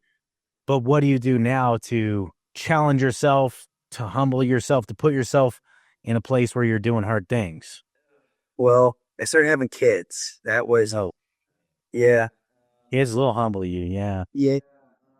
So I got out of the Army, moved to Southern Utah, and started figuring it out here in St. George. And my wife and I, we were really fortunate that we were stationed up at Fort Lewis in Washington State, and my wife's uncle him and his family were stationed there as well. And so we got to spend a lot of time with them. And they had 3 kids, and they had a 4th while we were there. And I kind of never really thought I wanted kids. And I mean, I was a hard enough kid for myself, and I always thought like the last thing I don't want to do is deal with myself. And we got to know Steve and Adrian and their family really well. And they had a younger son, Tommy, that was only 2 when we moved there. And the couple of years that we were there, I don't know, I kind of came out of my shell with kids a little bit. And you had this really interesting relationship with Tommy. I got close to them. I really liked, playing with them and joking around, and we go over their house and spend time with all of them. And we ended up deciding we do want kids. And, so, when I got out of the Army in 2019, we moved to St. George, and we thought, okay, we'll wait till after I'm out of the Army. And then after out of the Army, we thought, okay, we'll wait till we're settled in St. George. We lived here for a couple months before we bought a house and this sort of stuff. Well, we bought our house in February of 2020, and and then that's COVID. And so, we started not a lot to do during COVID. So we thought we'd, start trying to have a kid. And so you fucked. Like, let's call a spade a spade. Yeah. Hey, don't play coy now. I mean, that is how they're made. Okay. Anyway, so it actually took a while. We had some minor challenges. I mean, we had some minor challenges, and it took a while. So we ended up having our first son in January of 2022. So he turns 3 like next month. He turns 3 in a month. And so my wife is, when I moved here, I got a call from somebody that owned a company out of Seattle called Kuka Rankin, and they do geomatics consulting and geomatics sales for land surveyors and civil engineers. And they had got my resume from somebody that actually lived here in St. George, they said, do you know anyone in St. George that's looking for a job? We want to hire us, hire someone for the St. George area and open that territory to, bridge a gap between Vegas and Salt Lake. And he gave him my resume, and they call me up. They offer me a job, and I'm like, you guys are making a really sweet offer. I'll take the job. Like, cause dude, I just moved to St. George and I got nothing. Right. But I don't know what the heck a total station is. And I don't know anything about construction. I've never worked construction. They said, like, you'll be fine. You'll learn it. And I had no idea what I was biting off there. Like, do you know how hard it is to be a consultant to a civil engineer or a land surveyor on their own craft? As somebody with no experience, that is an experience that will break you off. But in 6 months of doing that, I had almost all of the land surveyors in Washington County here and Iron County, so you St. George and Cedar City, on terms net 30 with me, and they were buying all their stuff from me and locked down the whole market because I just said, look, I don't know what I'm doing, but I'll figure it out and I'll get answers for you, and I'll get you what you need. And people trusted me. I was dependable, and they appreciated the help. And so, then word got around them through kind of word of mouth, and surveyors talked, and they'd say, well, where are you getting that? Where are you getting that stuff? Or who helped you with that? And get my name, and all of a sudden I was, the guy for everyone. Anyways, so fast forward, now it's 2021. I'm in college. I'm selling real estate and have, I got some deals under contract at the time. I'm in classes full time, and I'm working for Kuka Rankin full time, basically. And it's like a lot on my plate, but I don't have kids. So it's, everything's great. And I had gone on vacation, and I came home from vacation in July, and my next paycheck, I hadn't looked at my paycheck all year from Cougar Rankin. It would hit a business account. I didn't need the money. And so it would kind of sit there till it accumulated, and then I'd go do something with it. And I happened to just check, and I went, hold on. I remember sending them in my statement, and it's like, that's not the right number. And so I went and audited it, and I was like, they shorted my paycheck. And I had this kind of dispute, and things had gotten weird during COVID. And I felt it was becoming apparent it was time for me to move on once again. And so I called my dad and said, Dad, I'm in the finance program at the time it was Dixie State. Now it's Utah Tech. I want to come Utah Polytechnic. It's not Polytechnic. It's just Utah Tech University. Whatever the hell they came up with. My God. Yeah. Maybe another time we'll go deep into that. Irrelevant for today's sake. Yeah. Anyways, I called my dad and said, hey, I want to, my plan is to come work with you after I graduate school. Anyways, can I start now? He said, like, sure. You go get your Series 65, pass your exam, and we'll talk. For the 3-letter company, or he was moved off? He's a different company at that point. Okay. Spin-off, if you will, though. Now, it doesn't matter. It's neither here nor there. I know some really good folks with them and outside of. Yeah. So anyways, in my head, though, like, I just envision I'm going to go, work for Dad as like a, junior planner, you know what I mean? And he's going to have work for me to do. And I'll grow into taking over, some of the business and whatever. Right. And so, I bought like the Kaplan course and started watching the videos of this, like, old Jewish guy talking. And I'm like, this is the most boring stuff I've ever friggin' done. And I'm like, so I jumped forward to taking a practice exam, and I got a 72 right away. And I thought, well, hell, why do the course, And so I went, got on Prometric, got my window open, scheduled my exam. It was like 17 days out. And I took 8 practice exams while I was waiting, and went and passed my exam. It wasn't even that, because I was both licensed in the 17 days. Yeah, it might have only been 6 or 7 days. It was like really quick. I did the proctoring at home. And anyways, that's all I did was 8 practice exams, and sat for the exam, called my dad and said, hey Dad, I just got done with my exam. I passed my Series 65 today. And he's like, you what?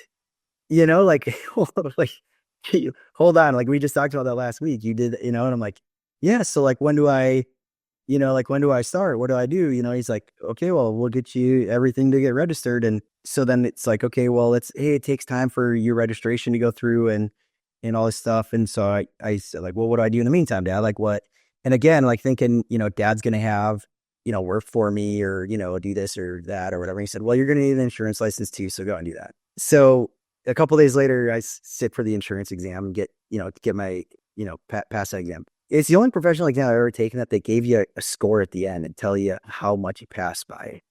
Mm-hmm. And it may be the exam I'm most disappointed in myself over because of that, because I got an 86. And my philosophy around all these professional exams is that they're really a quite low barrier to entry. They teach you no technical skill in the testing process, the program. And so the fact I got an 86, I feel like I studied, 16% too long is, my philosophy on that. But so I did that and I passed and now I got a pregnant wife because this is the summer of 21. I got my licenses. I'm doing real estate. I'm in school. And so I call up, Kukarinkin and tell them, hey, I'm going to put in my 2-week notice. And they say, oh man, that's really going to be, we got to find someone to replace you. And I said, look, I got names. I got some people you should call.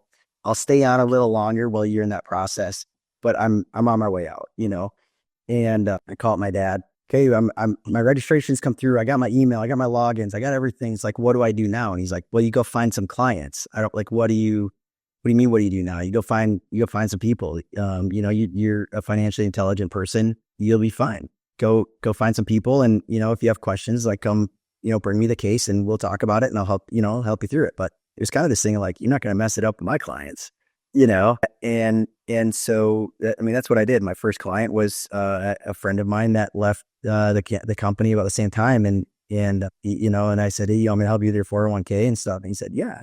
He's still a client today and still a good friend. And anyway, so then, here I am.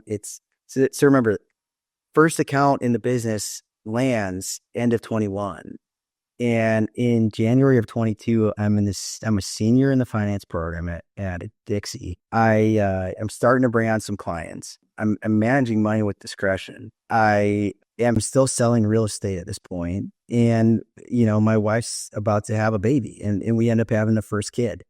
And anyone that's been investing for any length of time remembers what happened at the beginning of 2022. And it was one of the craziest bear markets that we've had in most people's, lifetimes. It wasn't as violent of a downturn. It wasn't as long, but the correlations between stocks and bonds going down, it was in the fact that it took the whole year to sort of go down. And it was some really violent bear market rallies in there. It was a really interesting time. And we got to the end of 2022 and I'm adjusting to having a kid. Not easy. I'm pretty much useless at home. And I had kind of uncovered that we weren't getting a fair deal at our firm. And my dad was kind of a founding, partner at this firm that we were at.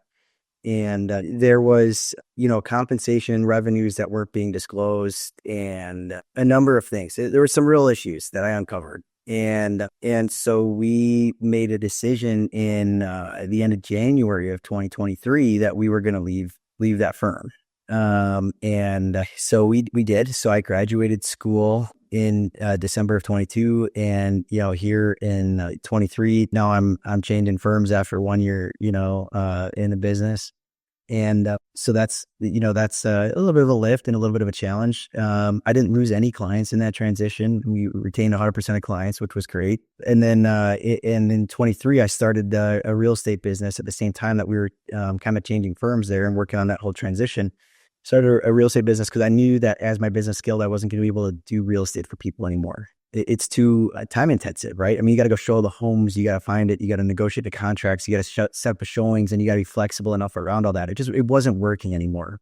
And so I partnered with some real estate agents I'd met and passed off that responsibility of my business to those guys in exchange for acting as the CFO of our partnership. And so, that's another challenge I put on my plate. And so 23 was a good year, grew the business, but had to go through this transition of RAs. And it was a struggle primarily because Charles Schwab had bought TD Ameritrade and we had custody at TD Ameritrade. And so when we decided to move, we had to move in kind of a hasty manner. We had to kind of just make the exit, just get it done. And before things really went south and sideways. And the other aspect was we had to do it before that Charles Schwab, the TD Ameritrade to Charles Schwab changeover, or we were going to have to repaper every single client entirely versus doing a new LPOA agreement. And so we found a place that we thought was a reasonable option. And we had found out in the transition process that this firm had been acquired by private equity, and a kind of a private equity backed firm. And we asked these guys, are you guys going to sell? And they said, no, we'll probably sell to another private equity firm at some point. The private equity firm that owns us right now will want a liquidity event in a couple of years, but it will be impactful to you guys and bring a lot of resources to the table. So this is all great. And we thought, okay, there's not really much. It's kind of, stuck between a rock and a hard place. We had a timeline. We really couldn't pivot at that point. And the guy that was kind of their head of growth was actually the guy that helped take LPL public. And so my dad actually had even made a joke to him and said, well, you guys definitely aren't going to like sell the LPL, are you? And he goes, no, private equity would be probably our buyer. And so, we get transitioned over and we're trying to get settled and all this stuff. And my wife ends up pregnant for a second time. And so just over a year ago, I'm having a conversation with one of the kind of director of investment, sort of the quasi chief investment officer on the technology platform he used called Amplify. This guy named Steve Rubel. He's a CFA, he's an awesome guy. And I was talking to him and I said, Steve, you have a CFA. Has it served you well? Was it worth the work? And he said, maybe. It's hard to quantify. And I said, I feel a need to do something. And I just am unsure what to do. I felt like getting a CFP could be some value, but it didn't fit my personality really that well and what I wanted to do long term in the business. And at the end of the day, I thought, I don't really want to be a CFP. I want to have a couple of CFPs that I work with and work for me and on my team. So I was asking him, do you think I should get a CFA? And, his sort of idea was, fundamental analysis that you learn in a CFA is, maybe not all that useful. And so it's a really hard program. There's some street cred that comes with it because of the difficulty, but it's not, super useful, right? Unless you're wanting to get a job as an employee at an investment bank or, as an analyst somewhere. Yeah. And I say, well, what about a CMT? And he said, no one knows what it is, but, you'll probably make the most money getting that. Yeah, okay. And the more I thought about it, I thought that is the way we manage money that aligns with what I want to do. I think it's a skill set that I can use to add a ton of value to clients. And it's unique. It's different. And so I started last year the CMT program. And so I'm, fresh out of school, wife's pregnant with the second kid, just transitioned to firms. I decided I'm going to start a CMT program. I paid the late fee to register for CMT1 last December. Studied my, my butt off for 2 weeks, sat for CMT1, passed it. Couldn't believe I passed it. Shocked. And so then I'm going to continue on. So, started studying for CMT2. I took CMT level 2 in June, and to my amazement, passed CMT level 2. And right before CMT level 2, well, I guess it was kind of halfway between. My dad got back out here to their snowbird house in March this last year, and I'm over at his house the night they get here, and everything's great, and we got some good plans, and we're just getting settled in the RA. I'm in the CMT program. We're talking about kind of our marketing plan, and I've really been doing a lot of work on the business the last year and a half, and everything just seems like, okay, it's finally life is there's challenges, but there's also some kind of blue skies ahead. And the next morning he gets a call or a text from one of the founders of this firm that had bought the firm that we had went to. And said, all key advisors need to get on a call here in 30 minutes. We're getting acquired. We want to give you the details. And so he got on a call that morning, the morning after they'd gotten back out here to Utah, and it got announced that the firm was getting bought by none other than LPL. And so we're going, oh my gosh. And so they actually flew my dad down to St. Thomas. This is somewhere down like the Virgin Islands for this, trip and meet, the C-suite at LPL and this kind of due diligence. Cause you remember we're independent, so we can leave if we want, but LPL, they want us to stay. And so at first we're kind of like, this is probably going to be bad. And then I thought, let's try to have an open mind about it. Like there could be some really big benefits, like there could be some really good opportunity. Let's hear it out. So we did the due diligence on the whole thing, and it was going to be, in my opinion, a disaster for clients. I don't think that platform, it may work for some people, and I don't think poorly of anyone that's on the LPL platform. But for our business model and our clients and what they expect of us, it was going to increase the cost for them, and it was going to limit our ability to manage their investments in line with what we believe the appropriate way to do it is. And so that was just a fundamental, like, it's not going to work. And so now we're going, well, we either have to stay and go through this whole conversion and become basically LPL guys, which they were willing to cut a check that, was most people would consider life-changing money for us to stay. It was a significant dollar amount, and we walked away from that and said we're not going to violate doing what we think is in the best interest of clients, regardless of any compensation that would come our way. And so we then had to find a whole other RA to transition to. So now I'm in the second year in a row through a second transition. The wife is pregnant. I'm in the CMT program, getting ready to sit for CMT2, past that, and then had to get ready for CMT3. And in the midst of that, we have, this kind of head fake in April in the markets, which was fine. That was normal. But then with this mini Volmageddon in August, which was like, that was a little bit of a wild time.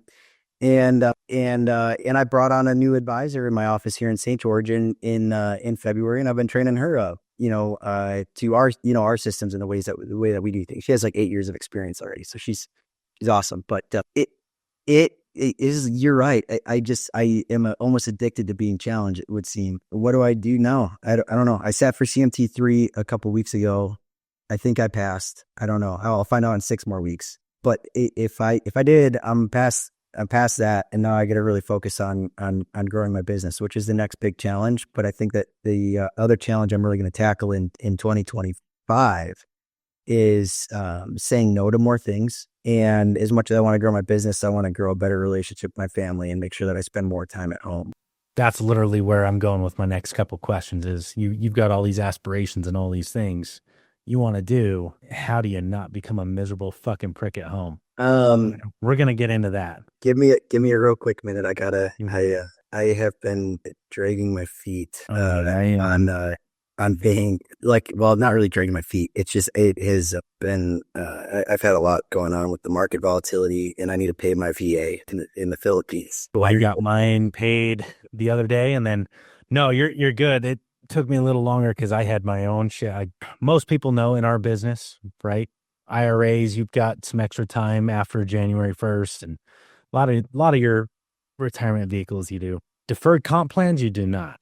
Like, it is a hard stop. You either do it or you don't, and you're screwed. And so we've got some deferred comp stuff right now, a few $100,000 that people are shitting bricks over. So I had to respond to a few messages. No, we've been doing that. I've been doing that. We have access now to the individual 401k program at Charles Schwab.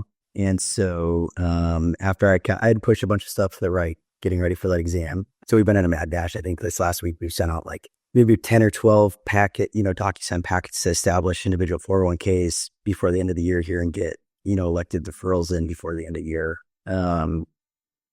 Which it's nice because I did all the planning. So people are just like, yeah, send it over, do whatever you need to do, but then you send it and 3 days later they haven't signed it and you're like, hey buddy, like there's, I don't have that problem with clients like at all. But that's because like what I'll say is like when I've had that problem, I'm a very big believer in coach up or coach out, and I don't have to have everyone as a client. Yeah. Maybe that's the best way to say it. No, that makes sense. I think we've hit this point of critical mass and where we're big enough that we're having problems, but we're not big enough to have solved those problems yet, if that makes sense. Yeah. And so we'll send packets out and it's like, hey, I need this signed. And they're like, okay, well, the deadline's December 31st. It's like, no, no, no, no. The deadline to finish the whole process is December 31st. You've got to get this signed. We've got to get it submitted. It's 3 to 5 business days to process. And by the way, we have a holiday and a half in between. Yeah. And you know, if they're Jewish, maybe, and nothing against the Jewish folk, but, you know, Christmas is a day unless you work at Target, and then it's 6 months. But yeah, that's what we're always up against. It's like, hey, it's, you know, you should have signed this November 25th when we sent it over, but you didn't. And now here we are, December 19th, December 20th. And yeah, I don't ever have a problem telling clients like, hey, some things are in my control and some things are out of my control. And, you know, we didn't do this sooner. And that is maybe mutually our faults, right? Like, you didn't maybe ask, and I didn't really know that it was available. When I did, we brought it up. You know, we're getting to it now, but like, you got to have an answer for me because I got to get it done. And I can't promise you, we can send it to, you know, like I custody everything at Charles Schwab now. We can send it to Schwab. We can't promise that they are going to process it in time.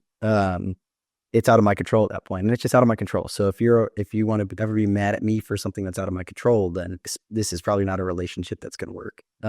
I'm willing to always take a full accountability for something that's within my control, but I refuse to get, you know, harassed or bitched at for something that was not, you know, in my control. Right. So I don't know, but everything's been fine. No, that makes sense. I think that's the difference in our conversation though, is what I'm talking about is in our control. We've been doing it for years.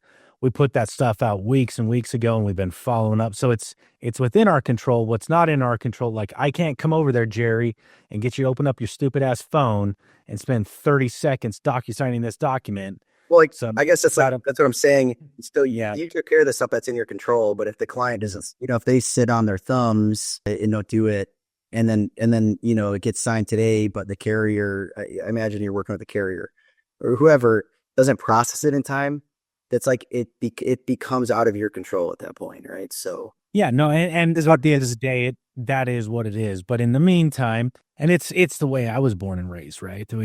We do everything we can do while we can do it. And so until it's outside, like I can say, hey, I sent the packets out of my control, but no, I can show up every day. I can send 3 follow-ups a day. I can harass you. And if you tell me to quit freaking bugging you, I absolutely won't. But until you tell me that, I'm not bugging you. I'm following up on the shit you asked me to do in the first place. So answer the phone, Jerry. I always tell people, look, I always tell new clients when they're coming on board, I say like, look, just, you know, I'm going to like, one of the best filters I put in place is when somebody comes in and I tell people like, look, I am not here to give you advice today. I'm here to ask you questions and try to understand the situation. At the end of that conversation today, there's going to be some stuff I probably need to look at and do some analysis on. We'll come back to a second meeting and I will give you, you know, some of my thoughts, recommendations, whatever, after I've had time to, you know, review the facts. And so we'll finish that first meeting. I say, okay, here's the stuff I need to review. And I'll tell people point blank, I said, look, I'm excited to work with people that are excited to work with me. I am not here to be a babysitter. So when you guys are ready, whether that's later today, next week, next year, send me the documents that I asked for. After you send me those documents, you're welcome to schedule a follow-up meeting for about 2 weeks after that. And until they send me the documents, it's like, I'm done. That's it. That's like, they don't send them. That tells me everything I need to know about what they were going to be like. So, and I'm going to say this, and I hope you don't feel like it's condescending, because I certainly don't mean it that way in any way, shape, or form. But you had talked about earlier, one of your next challenges is like, really, you've got all these ducks in a row. Now it's time to like really scale this thing, right? Sure. And that's where we're at. We're several years. We're 5 years into really scaling that. We have thousands of clients at this point, and with profitability comes problems. So the question doesn't become, you know, and we can still sit here and say, because we do the same thing. We turn down at least as many folks as we take on every single year. Every single day, I'm like, hey, you're not a good fit for me. Go talk to this person, go talk to that person, whatever. Mm-hmm. But 8 billion people on the planet, we have a few thousand, and you know, things are clicking along well. And we're like, I'm very appreciative of that. However, of those few thousand, I found, and maybe it's because I'm just a dick. Like, I was always the dude growing up, like going through high school, right? I had 3 or 4 friends. We had, you know, 1,000+ kids or whatever. It wasn't a big school, but we had 1,000+ kids. And high school, 2,000 kids. I don't know. And I had like 3 friends, and that's it. Right. So outside of that, it's like, okay, everyone else is a frustration. However, I got to live with them. I got to work with them. Like, my profitable path forward is in building systems, processes, SOPs that are going to help me to provide value in that relationship in some way, shape, or form, even though I'm not going to call them up and ask them to come over for a barbecue on the weekend, right? And that's kind of where we're at now, is really figuring out this dichotomy between the filter, because we do a good job. A lot of people are like, how can you act like you've seen my stuff on social media? And I say some heinous shit sometimes, I suppose, but it's a filter. Like, if you don't like me, you don't come my way anyway. So the dichotomy between the filter and utter profitability, because your filter is a business prevention unit. It absolutely is. And so now you have to wage this war in between, okay, what profitability am I willing to accept because I can put in systems, processes, and people to handle that? But then it's a process of putting in systems, processes, and people to handle that effectively. And so those, I'm not going to gripe about where we're at, but we certainly do have some improvements to make on things like, again, most of what we do is insurance stuff, but we do some other things outside of insurance. Like I've told you in the past, like we do a lot with private placements. We're doing quite a bit in deferred comp planning and that stuff. Like, there is a steady deadline, and there's just some things that we haven't dialed out yet. I don't think I want to get rid of those clients, but it's the imperfection of my systems, my processes, and my people. And that's the ownership I have to take over my entrepreneurial journey, the value that I'm creating that didn't previously exist, right? So I guess that's my perspective on it, but I don't know. I'd welcome your perspective as well. Yeah, I think you just have you have a different animal than I have. Yeah, like that's true. You have I think largely a different clientele and a different client engagement. And then I think you have a team that engagement looks a lot different with clients too. Like in my world, like in a perfect world, I would deal with 100 families that all had $3 million or more. And I'd have, 4 employees, and I'd run a really tight, clean ship. We'd have no marketing. We'd have no need for it. Yeah.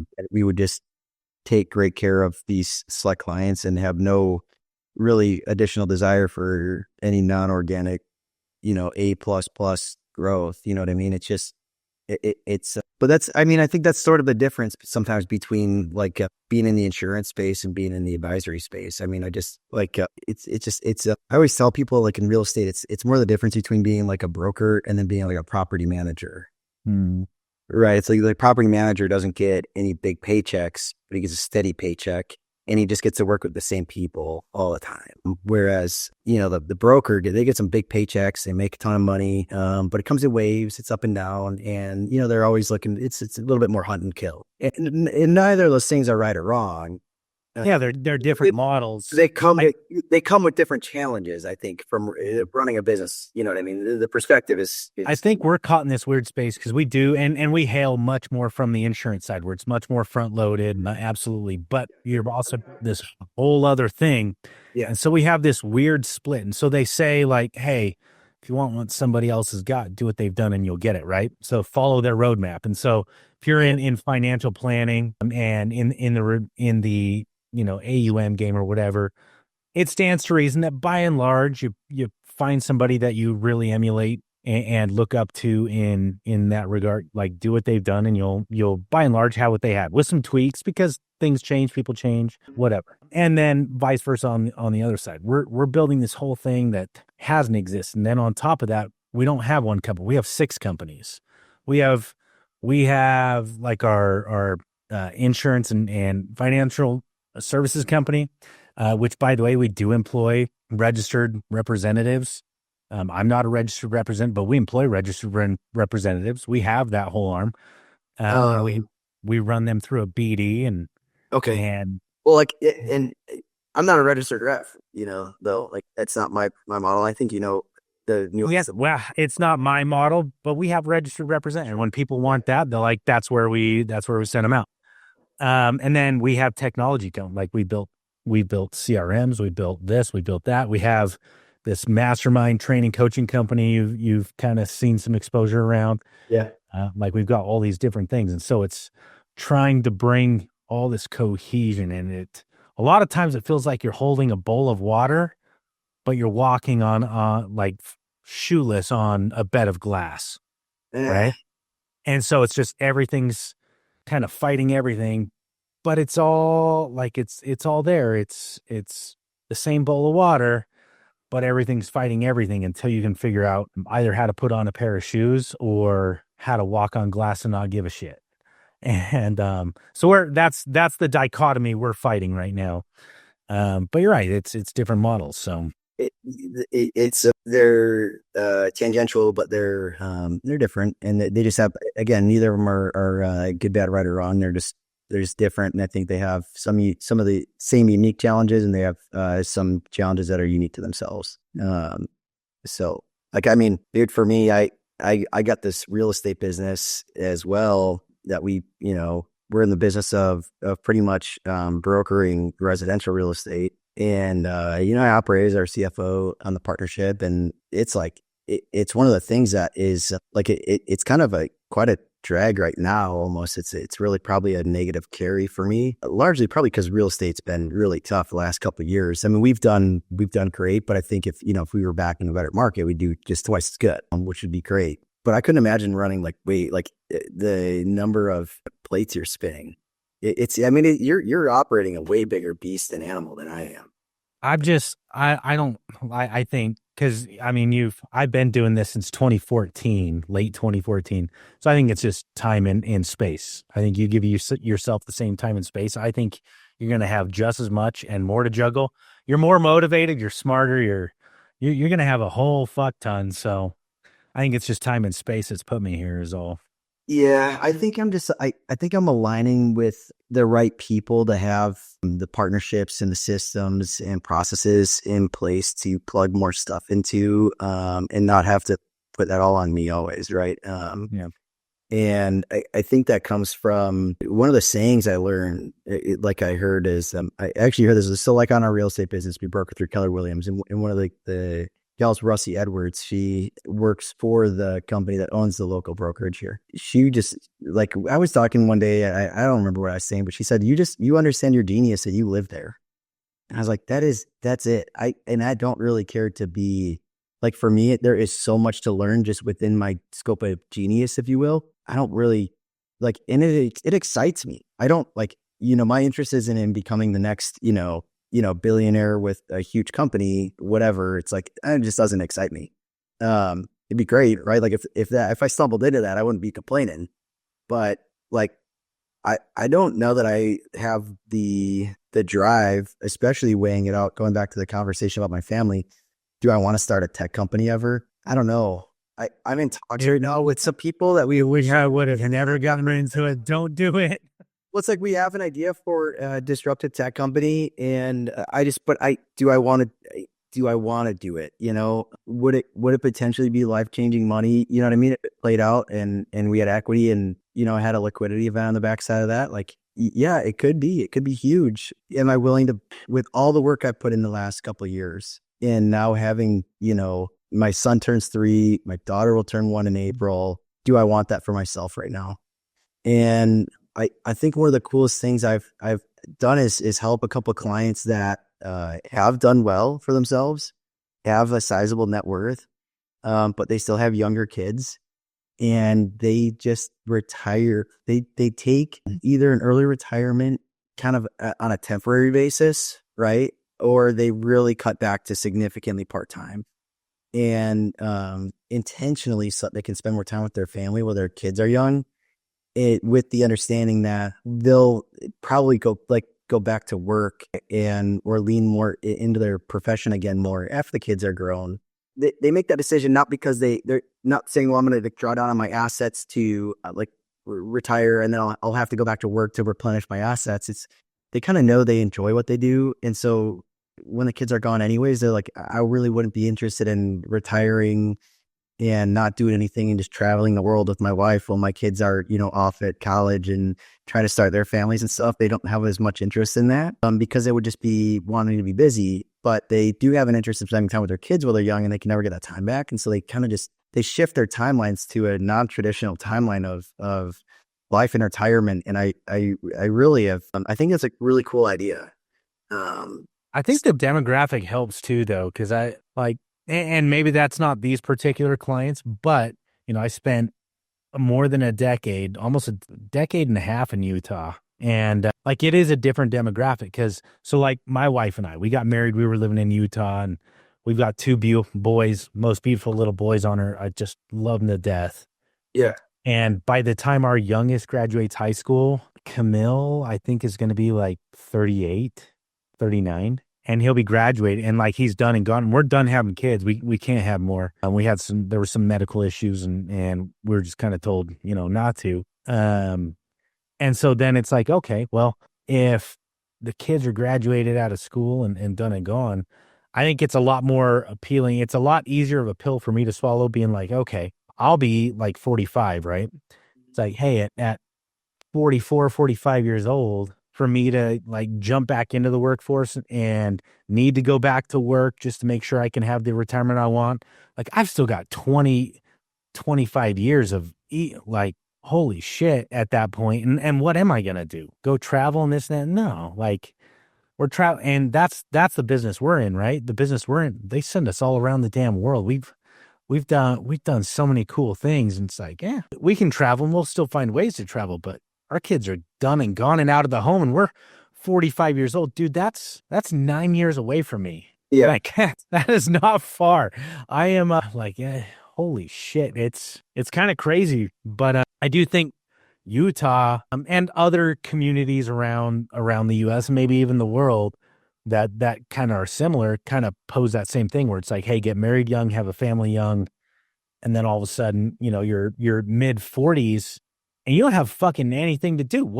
So yeah, go back to work. So, hey, it's okay to not kill yourself in your 30s trying to build a retirement. Yeah. I think that, so my wife and I obviously had kids later. We're a little older, and I would say the clients that I've helped through this kind of non-traditional kind of retirement idea tend to be people that also had kids a little later. And so they did some, saving and investing early on that, helped them build some, reasonable net worth prior to them having kids. So now they are in a spot where they're, late 30s, early 40s, and they have done well, and they can do this, kind of non-traditional retirement idea. Well, their kids still are, anywhere from, babies to, 10, 12, 15 years old, and oftentimes a spread of kids. And it's an interesting idea. And I think for myself personally, I'm more interested in going in that direction and getting,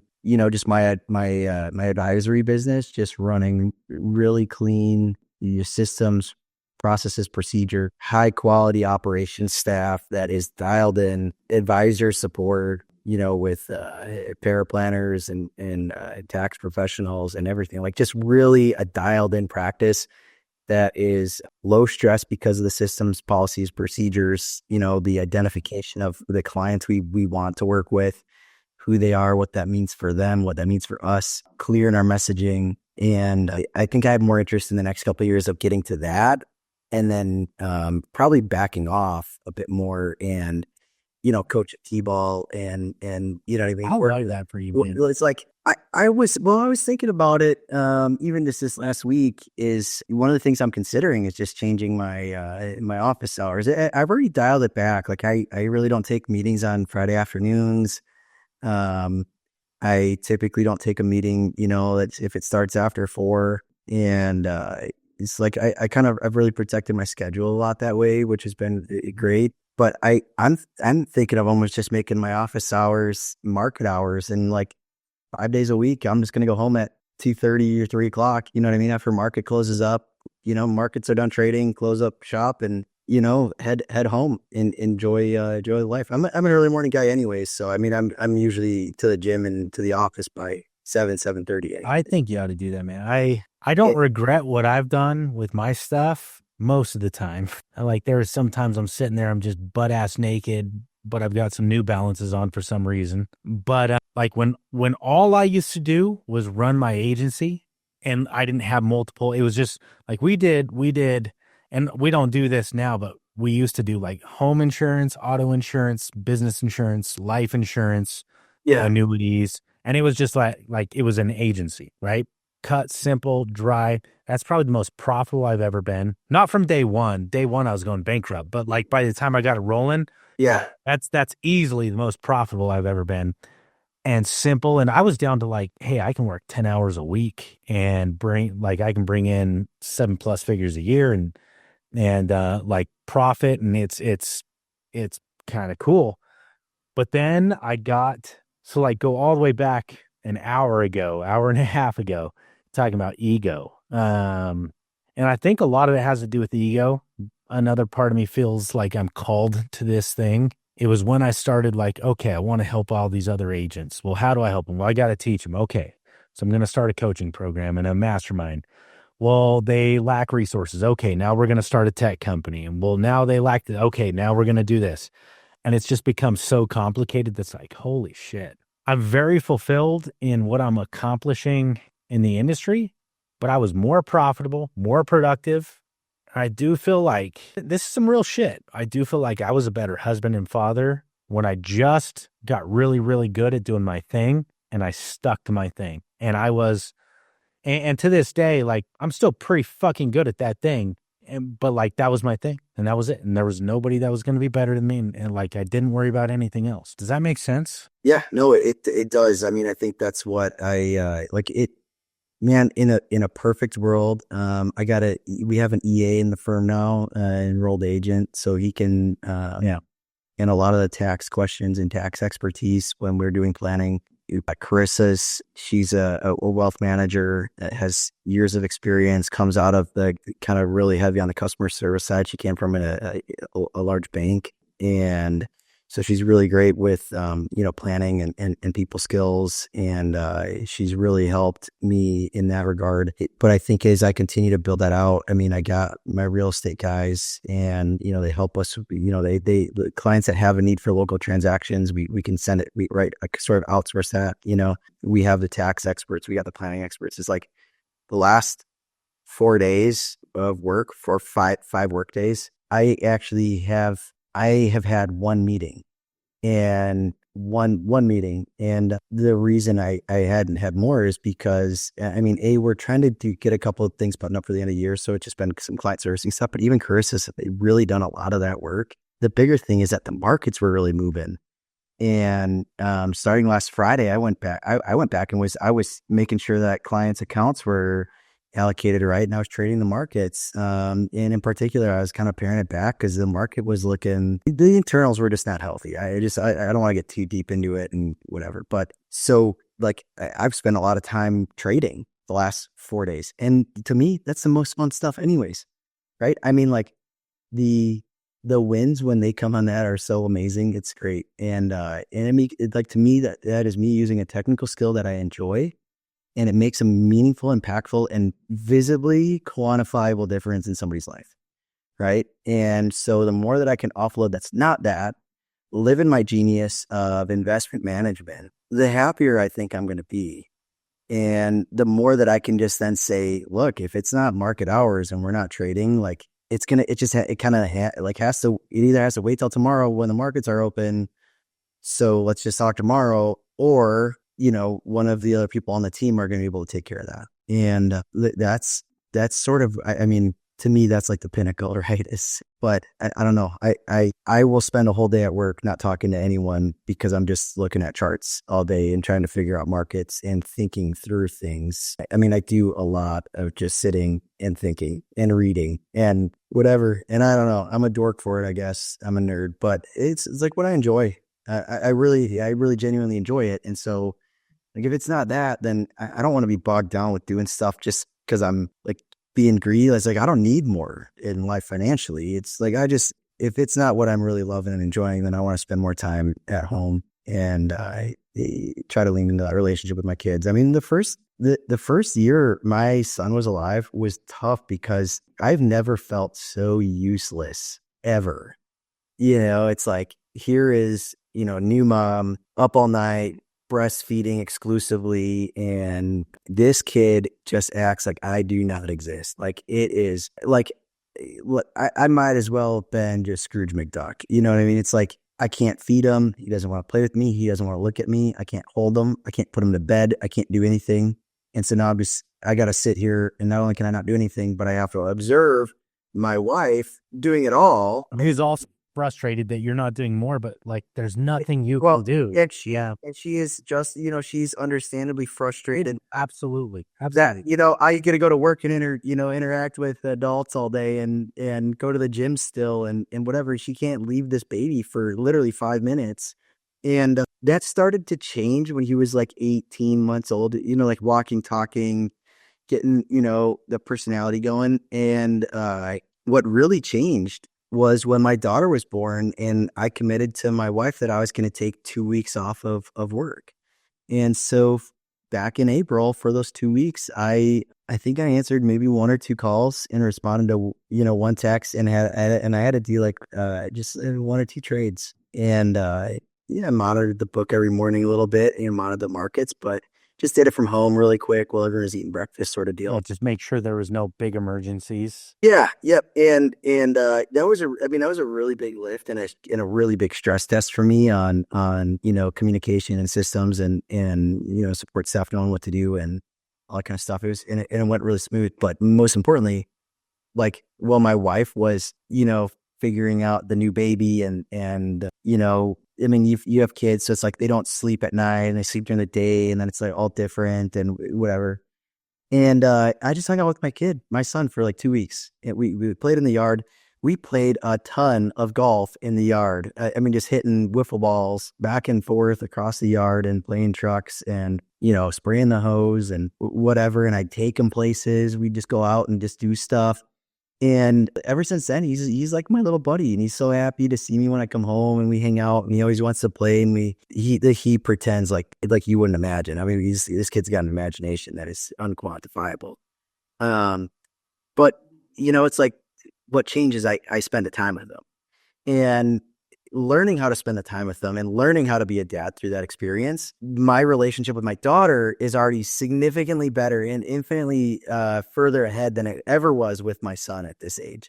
I mean, I can play with my daughter and she laughs, and I can tickle her and get her to laugh. And, I can play some toys with her, and I can hold her for, a bit. And it's just been so much different. And so, like, for me, that's like, I want to lean into that if I'm not doing something that really, really either I have to, or that really excites me anyways, otherwise. Like, that being with my family is what really excites me. But based on understanding, like, I have to do what I need to do for clients. And there's a certain aspect that if I'm going to do this, I have to just admit that, like, I am married to it to a certain degree, right? Like, you can't be in charge of managing people's life savings and then say, I don't feel like going to the office this morning. Yeah, it's the mistress. When it calls, you have to answer to some degree. If you don't first day enter, there's something there. That some degree, for the most part, can happen between 7:30 a.m. and 2 p.m. Oh, dude, yeah. And closed on holidays and weekends, man. It's so, I mean, that's sort of, where I'm at. And I think the other thing I do that excites me, and sometimes I'm less excited about it, and sometimes I'm more excited about it. It just depends on the day and topic. But, I launched my own podcast this last year, and like, dude, it's lame, and I'm a horrible host, but I try to good time on your podcast, man. I just try to put information out that's like, dude, if somebody hears this and it makes a difference to them, then and they can make a better financial decision because of something I put out, then that's just a win for me. And whatever. I mean, that's sort of like where I'm at. I don't know if you noticed, my podcast is fucking lame, dude. It's, here you are being fucking lame. You're the only person I know that wants their podcast to be 3 hours long. Nah, dude. Listen, it's not that I want it to be 3 hours long. It's that after an hour, we quit talking about business and we start talking about some real shit. Yeah, I mean, I can appreciate that. I'm so tired of talking business. I'm so tired of talking finance. I'm so tired of, like, I'm just fucking tired of it. And I want to know people. But I want to know people that are doing significant, cool, things. And it takes a good fucking hour for people doing significant things to put that significant thing down and just be a person. That's my big, that's my big struggle, Carson, is sometimes I struggle knowing who to be outside of finance. I've been so. He's going to help with that, but you'll go to hell for that. Are you Mormon? Like, no judgment. Are you Mormon? Okay, cool. Half my family are Mormon. The other half were Mormon and they left. I have no judgments. Most of the best people I know are Mormon. Some of the worst people I know are Mormon. So I know some shitty Jews too, and some great Jews and whatever. But nah, dude, I fucking get it. But that's what it takes. Like, why do we do 3 hours? Because it takes a fucking hour to get past the thing that you program yourself to talk about. Let's start talking about real shit, to open up about your kids, to open up about playing golf with the little boy. Like, yeah, that's it. That's all I got. I mean, I got the experience. Like, I am a summation of my life experiences, and so I think like telling that there's value in that, and I like sharing my story. But I do have, and Carson, I have somewhat of like an identity problem where it's like, if I'm like, my identity is finance. My identity is math and quantitative analysis. Has it ever frustrated you that you don't talk about how incredible it was to spend 2 weeks driving trucks and playing golf with your boy? And it's fun. Why did it take me so long to bring that up? I don't know. Yeah. I mean, I bring that up, but I don't know. I feel like sometimes I don't have enough outside of that. Like, this last year I started playing golf, and golf. I've got some big clients. I've got a poor Beach who's worth. He runs a family trust. It's his family trust. They're out of Saudi Arabia, and they're worth. They were worth years ago about $6 billion. Right now, I think they're worth like $13 billion. But we'll go down. They have. He's got a membership on Pelican and Trump in Newport, and he hates golf. He's like this. At the time when I first met him, he was like 60 years old. He's like 67 now. 4'5", like this little fucking midget. Skinny as a rail, like you'd think he was still third world, but he's been living in the U.S. for 40 years.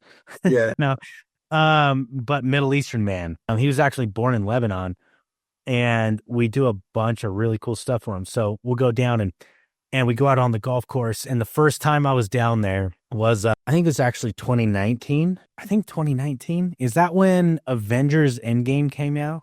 I have no idea. I don't watch movies. Okay, I don't like superhero movies, but we went down. He has a company that was a big investor in that.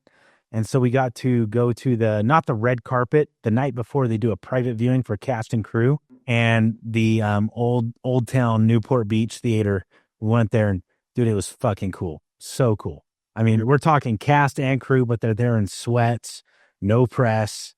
Like, oh, it was super cool. It was just cool to be a part of. But that was the first time I went down, and he was like, hey, I have a tea time tomorrow on, we were meeting at Irvine Building in Fashion Center Square, or Fashion Center Drive, I think, Newport. And that's where their offices are. And we're meeting there, and he's like, hey, and, by the way, we're having lunch, and everyone always thinks that it's going to be some like fancy shit. We had, what do we have? It wasn't Panda Express, PF Chang's.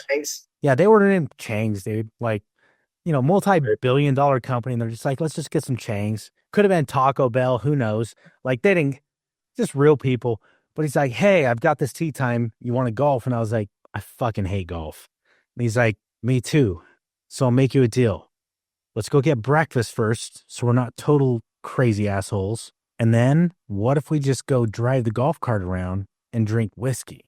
And I was like, Dazzy, yes. So we did, dude. And we literally, and to this day, like, that's what we'll do. We'll go cruise these golf courses, these Trump, Pelican, like big name, 6-figure per year, just to have a membership golf courses. And we'll just hide out in the bushes, and we'll like caw at other people. We'll like, as they're taking their swing, and just drink whiskey. We won't even have clubs. First kind of person, Carson. It's fucking hilarious, man.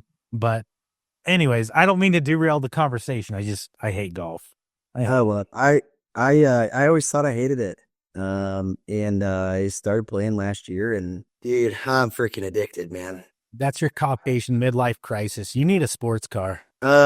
Dude, I have looked multiple times this last year at buying a couple different sports car options, because I still drive my I drive an old crappy Acura, dude. I don't really care that much. It's, you know, and so I've thought about it, and I just don't really care to, I think. And the thing that really keeps holding me back is I'm like, my wife won't agree to let our son ride in the front seat, even on so if I get a Corvette, she won't let him ride in the front seat in a car seat because it's like the front seat.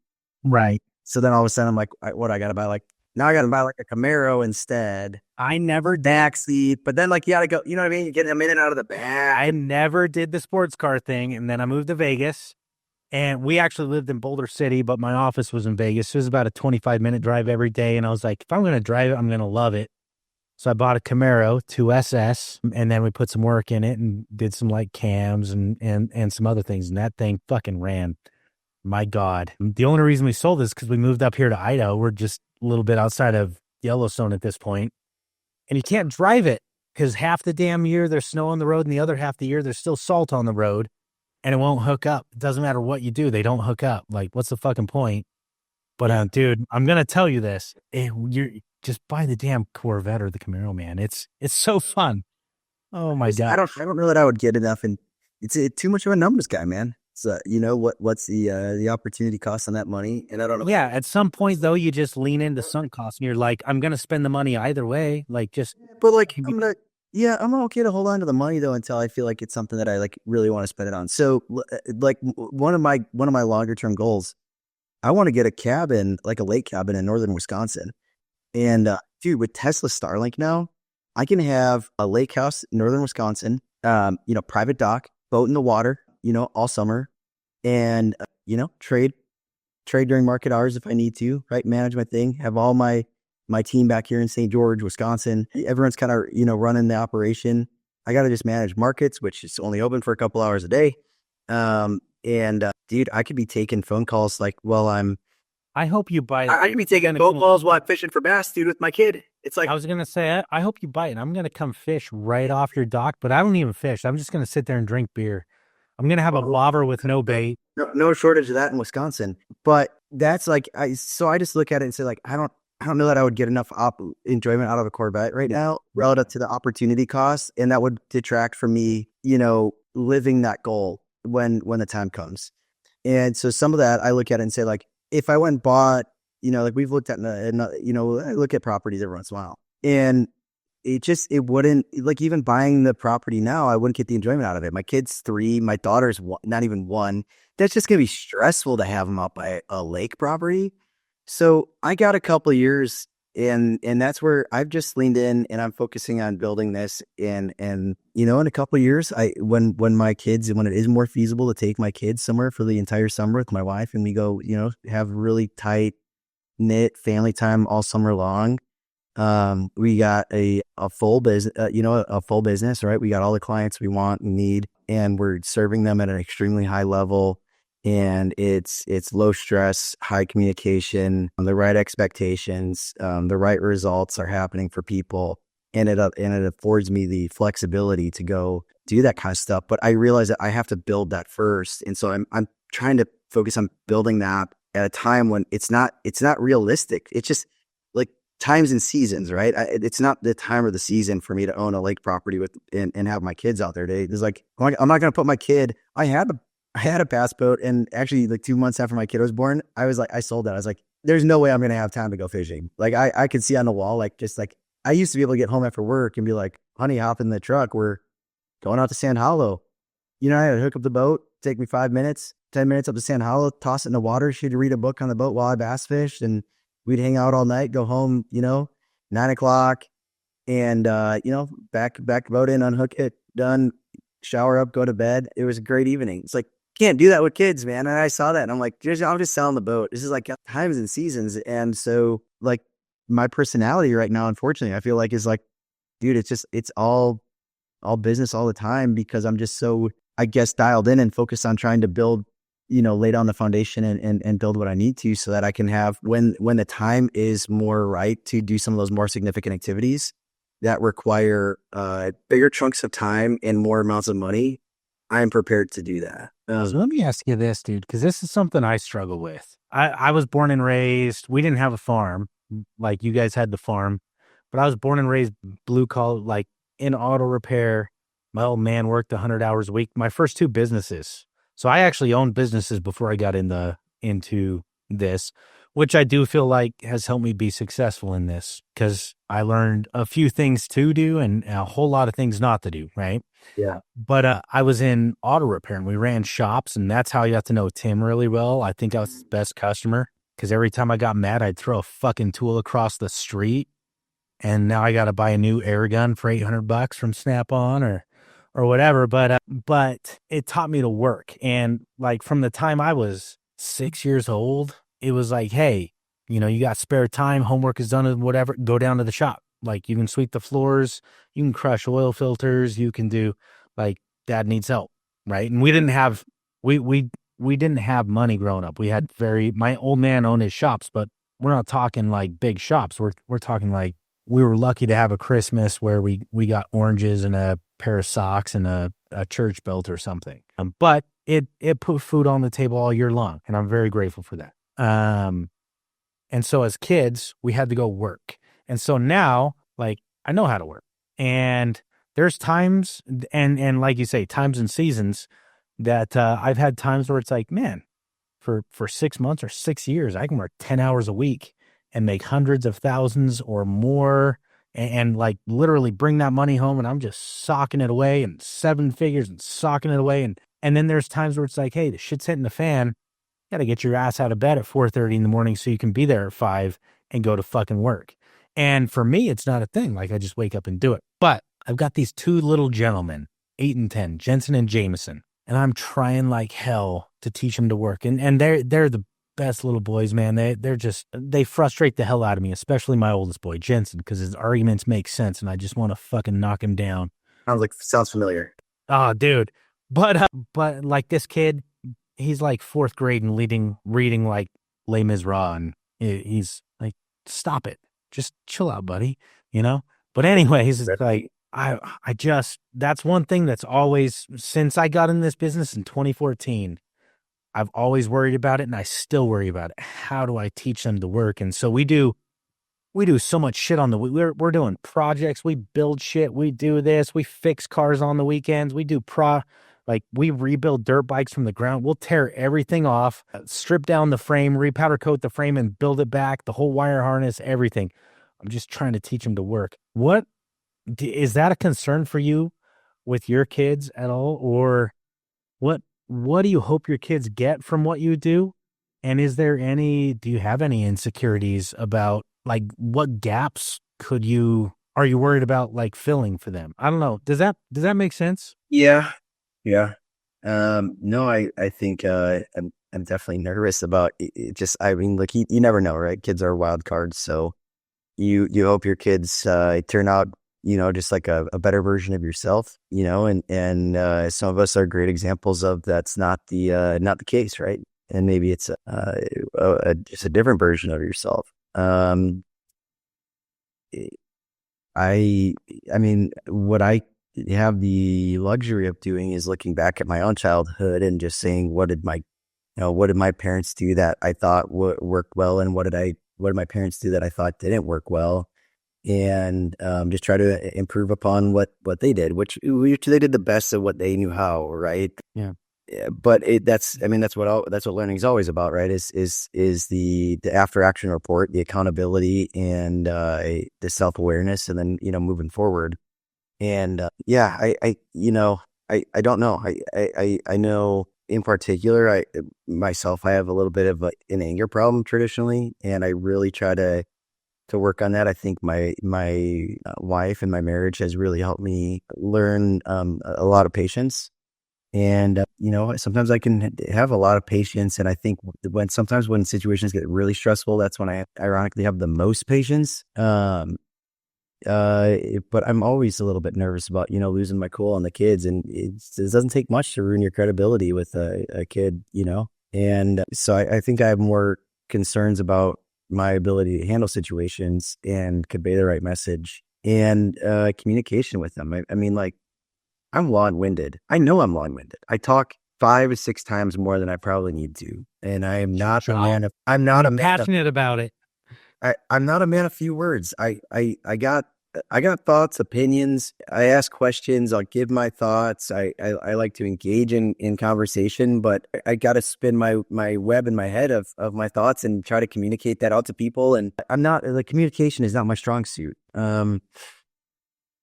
Especially like concise communication. I mean, look at you. We got no issues going on. 2 hours and 45 minutes of a podcast. There's been no shortage of stuff to talk about, or me coming up with shit to say. But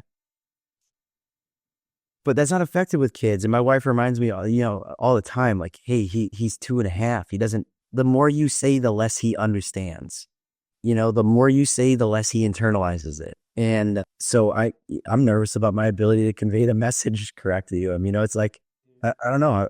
I hope it all turns out okay. I'm going to do the best I can. I think it will. My father-in-law, before he passed away in 2020, and he's buried there in the graveyard in Hurricane and the cemetery, graveyard cemetery, whatever, same shit, different connotation. But he told me and my wife something once, and actually he didn't even tell it to us. He actually told it to my mother-in-law, who is, I lucked out. She is like, we all get frustrated with our in-laws at times, but she's the bee's goddamn knees when it comes to in-laws. She's fantastic. But she was kind of getting on us, on Camille and I, about how we're raising the kids and everything, And Gary was just like, Jill, we had our chance to screw it all up. Now it's their turn. Yeah. And I was just like, fuck.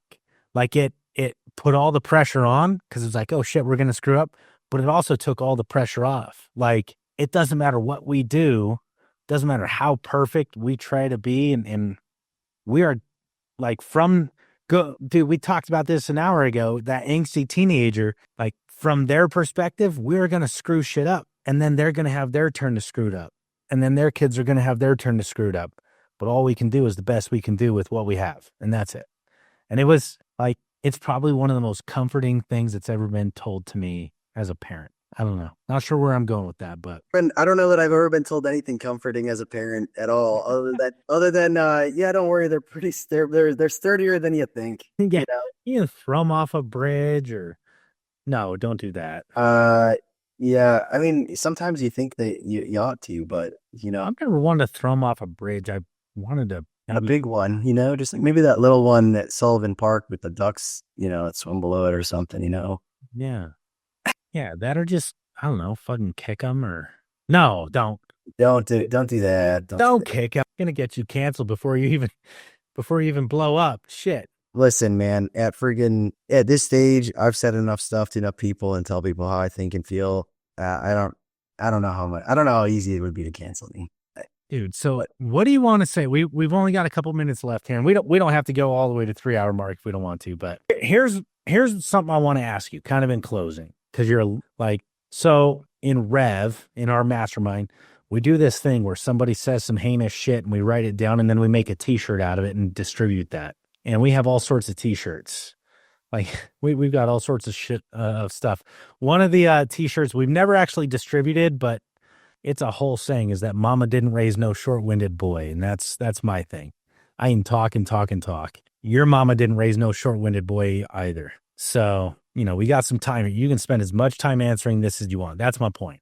Here's my question. We get done here. You're there at the office. You got the construction outside, right? Close the windows, turn the light off. You're going to head home.